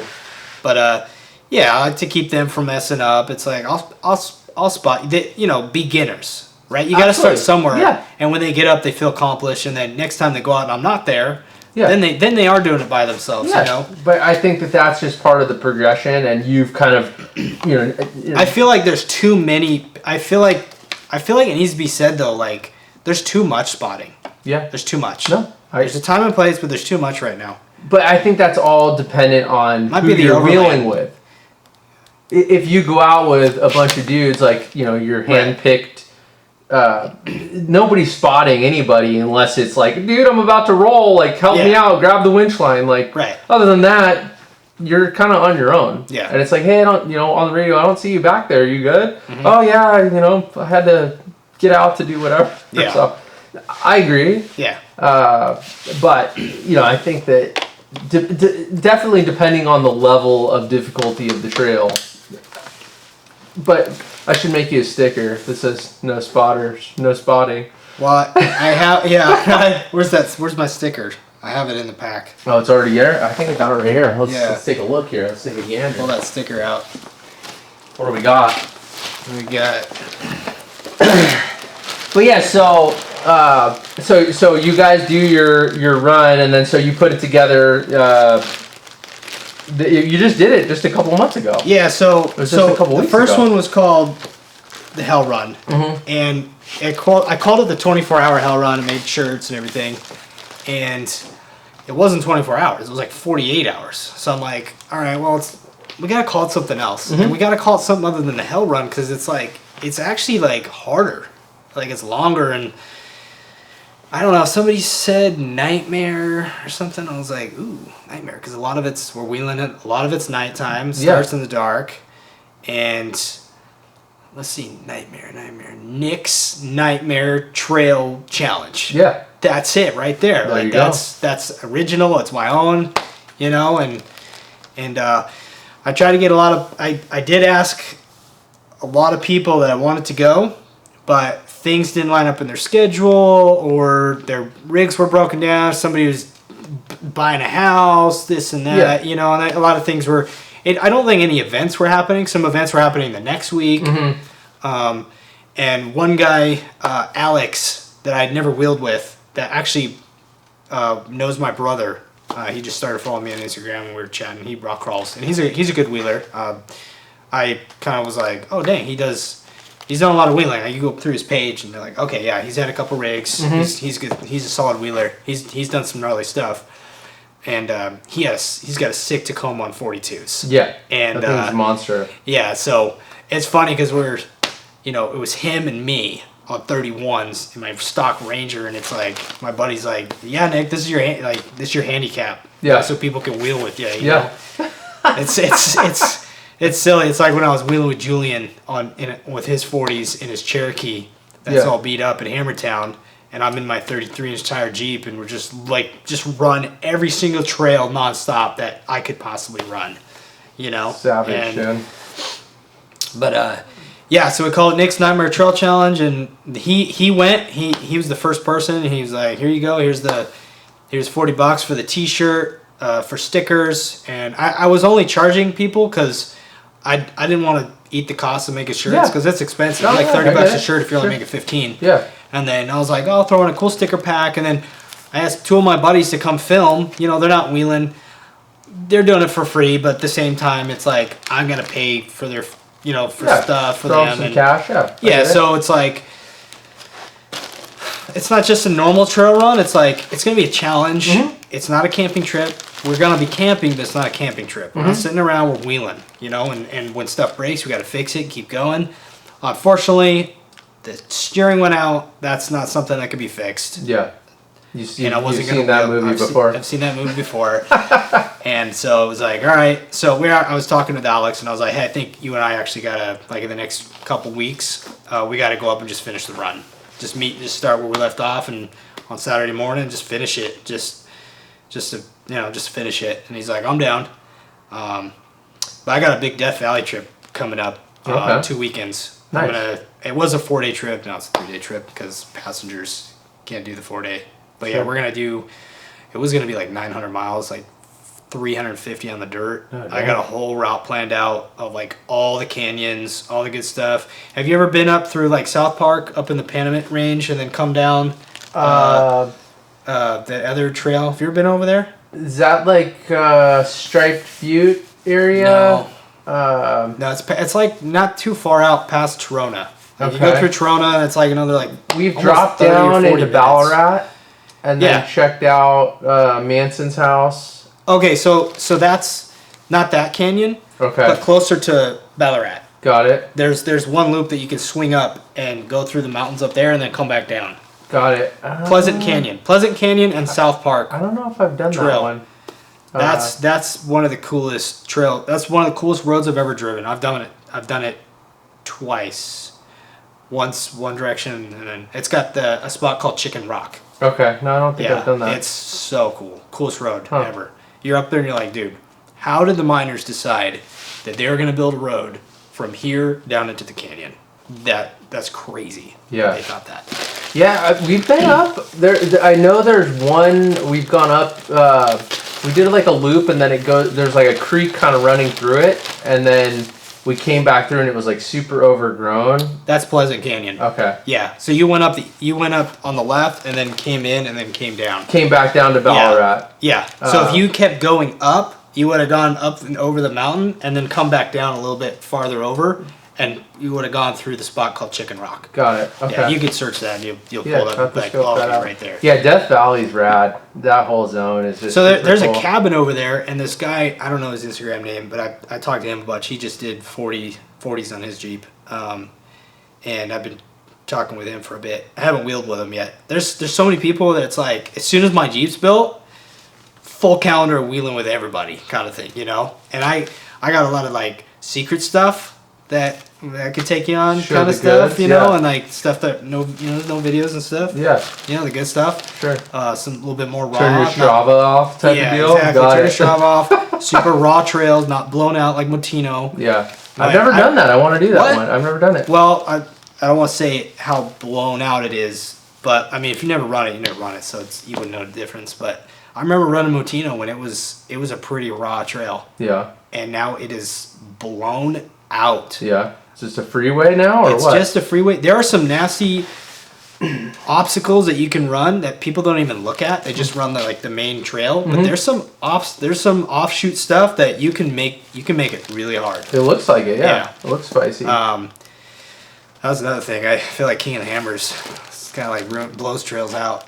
I mean, you seen Chocolate Thunder back in 2012. Like there's a full waterfall before you even get up in it. Now it's like the toll road. Sure.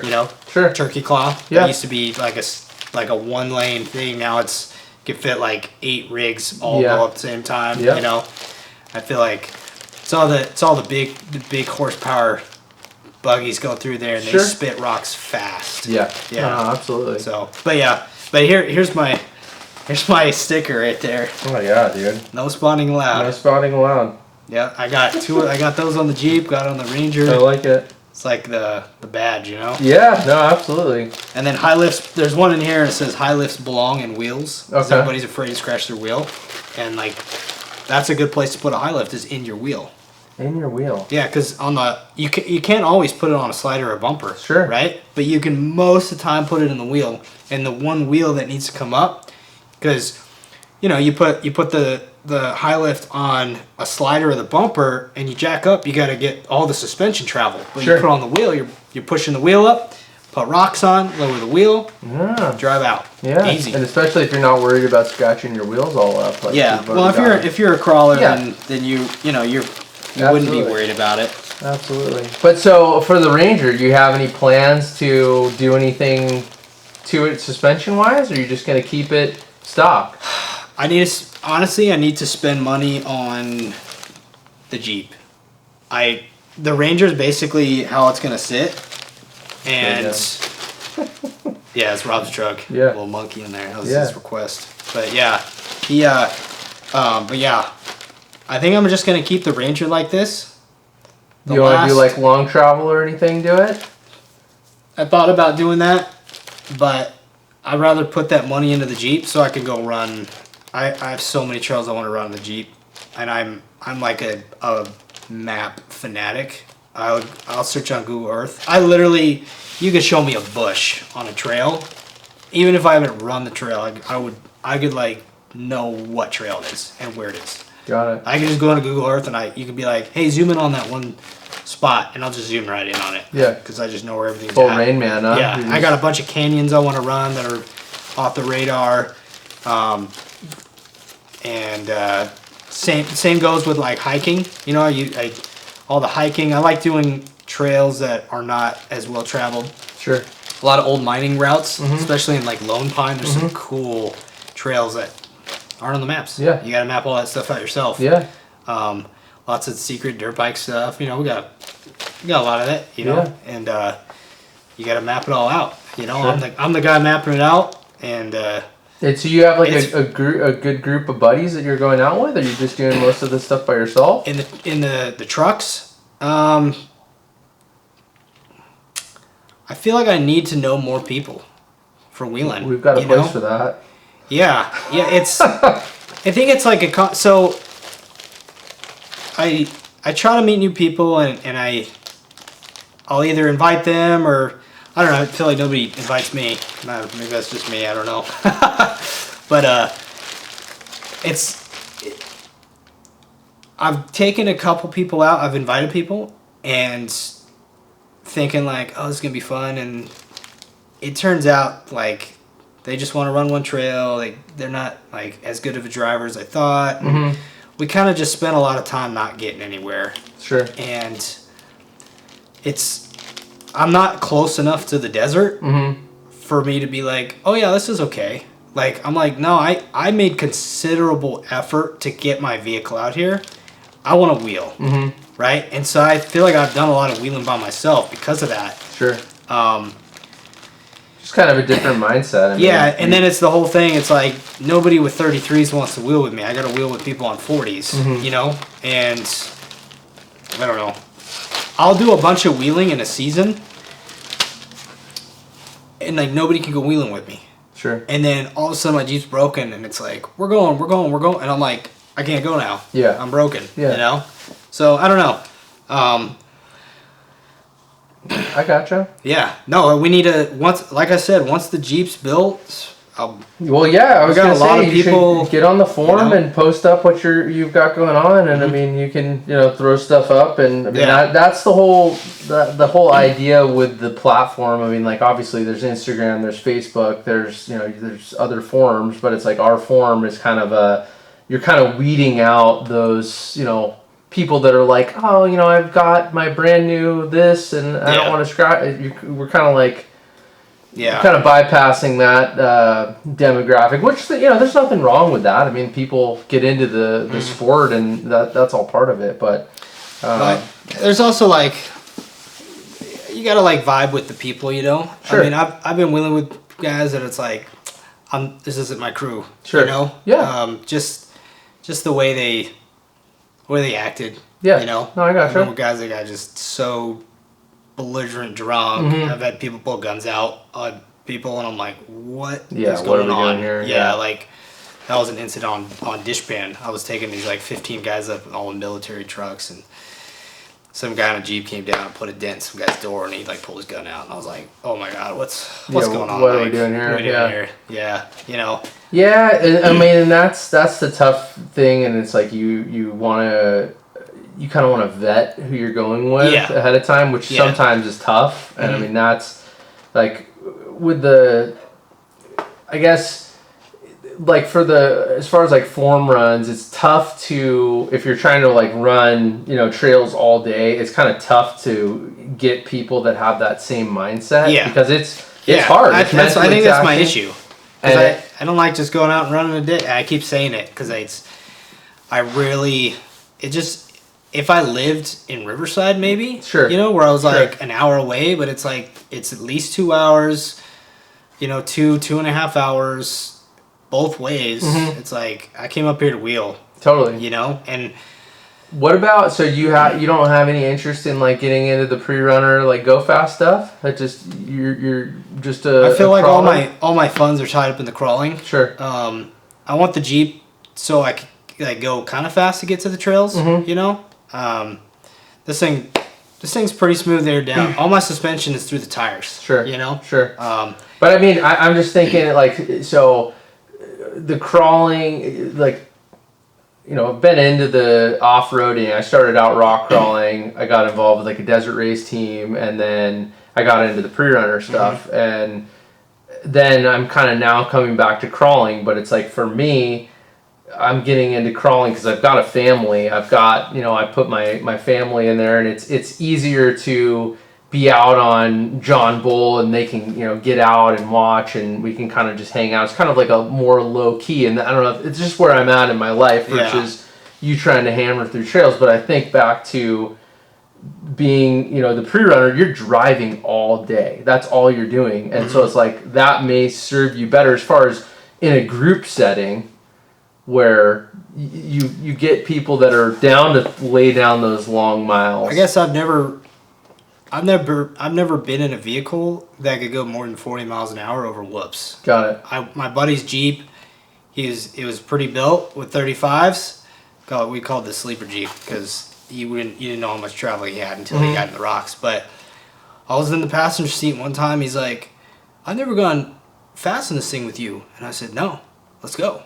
And he just starts like skipping across the whoops in this you know, little 2-door Rubicon. Yeah. We're like, and I was dang. like, "That's crazy!" With bumps, like just some shocks of bump stops, and I was like, you know, that was about it. You know, he couldn't. You know, we're in a short wheelbase Jeep, and you know, you're not in a truck. You can't just skip through the whoops too bad. I've gone into Can-Am, which those things are just crazy. Sure. They're trophy trucks basically. Yeah. But I mean, I don't know. I don't know if I have enough bandwidth to like.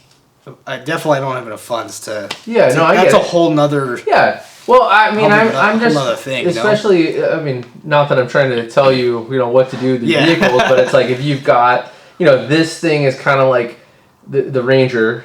People can't see it, but it's kind of more of a camping, mountain bike, daily driver style of vehicle. Obviously, you're wheeling it and you're having a good time doing it, but you put a bunch of money into your Jeep, and now that's going to be the dedicated wheeler. But I'm still going to take this out and wheel it. It comes back to it comes back to who you're wheeling with. Sure. When I got the Ranger, it like opened up the door to like all these people I could go wheel with now and have fun, right? Where it's like, I'm not interested in that. I don't need to go to Big Bear in the Jeep. Maybe, but we got to run like everything. Yeah. You know, like, we're gonna go run White Mountain. It's fun in the Ranger. You know. No, I get that, but I don't know. I'm just thinking like, okay, you get this thing, you know, maybe in a few years, you get it set up with a long travel kit on it. Well, it's also my tow rig. Okay. So that's the other thing. It's my daily. That's so crazy that thing can tow 7,500. It really is, and it does it good. Well? Yeah, I can tow up through the Grapevine at or up through Cajon at like 70 miles an hour. Oh shit. Yeah. And it's because that turbo is just spooling. Yeah. You know, and it handles well. You can tell like it's light. You're not pulling the Super Duty. Yeah. You know, You gotta be a little more careful. Can't be getting behind people. You don't have that. You know. You don't have big brakes. I did overheat the brakes coming down 330 because 38 was closed, and I had to tow the Jeep down, and I didn't want to because I was like, 330 is gonna. It's gonna wreck me. That hill's steep. Yeah. And I roasted the brakes. I got to the point where I pushed the brakes all over the floor, and I was like, oh shit, we gotta pull off. Yeah. We got no brakes. Oh my god. Yeah, that was a little scary. It's breaking everything, dude. Yeah. It's a theme. Yeah, I think I was using a friend's trailer. I didn't have my own trailer yet, so I didn't have a trailer brake controller. Got it. And so, I was just roasted the brakes. Yeah. And I was trying to be easy, and there's no compression. It's 4 cylinders. Sure. Yeah. You'd blow the engine up if you tried. But yeah, so what would you say is kind of the next? Obviously, you said you wanted to complete your nightmare run. Yeah, that's kind of the next on the docket. That's the Death Valley trip. Oh yeah. Yeah, That's right. Want to do that. and I wanted to get on the dirt at Red Mountain, and then cut across the desert to Trona Pinnacles, and then get gas, and then head up and over by. There's a rock crawl trail over there. What's it called? No, not Surprise Canyon. That's over there. What's that trail right out of there of Trona? I know Surprise Canyon is over there. Surprise Canyon. I've hiked. Surprise Canyon used to be open for driving up. That's the one with the waterfall going down, right? Yeah, lots of waterfalls. Yeah, you can only hike it now. That's a cool backpack trip. To hike up through there. Yeah. What the heck is that trail called? I can't think of it. Anyways, goes up and over that, and then you go up through the next canyon over where the Manson place was, and you take that up through the valley, and then you jump out onto where the Badwater Basin is, and there's a bunch of, that's where all the sightseeing stuff is. So we do that day 2, and then make our way out another canyon, and then day 3 go out to, there's the hot springs out there. We're talking like in Bishop, back out? Not in Bishop, no. Still in Death Valley behind Keenot Mountain. So like Saline? Yes. Got it. Yeah. And then there's the sand dunes over there. And I haven't been to any of that stuff, so that's why I'm doing the trip. Gonna do all that. Then we're gonna come out on the highway that runs down into Bishop, but then we're gonna cross the road basically and go up into the mountains where the bristlecone forest is. Okay. And there's a bunch of cool roads up there. I've seen some videos of stuff over there, so I want to do that. And then, I mean, that's gonna take us full 3 days to get through all that. Dude. So it's gonna be me and my Ranger, and then my sister in her 5th Gen 4Runner. Okay. That's why I just built sliders, and we just got the skid plates on. We still got to do the gas tank skid plate, and then she'll be ready to go. Yeah. And then I have some new stock front shocks for this off a buddy's Ranger that he just took the stock ones off, put bigger shocks, and he's like, hey, you can just have them. There you go. So shout out to Izzy for giving me those brand new ones, because this one sags. Got it. It's sagging. Too much use and abuse. Yeah, lots of use and abuse. Yeah, I mean, look at those sliders. You can tell this thing's low. Oh yeah, I mean, I'm this thing's hammered. Driving by sliders. Yeah, absolutely. But cool. Well, right on. We'll have to get out on the trail, and thanks for tuning in, and we'll see you guys on the next one. Yeah. Thanks, Nick. It was awesome. Yeah. Right on, Thanks, dude. Elliot, for having me over.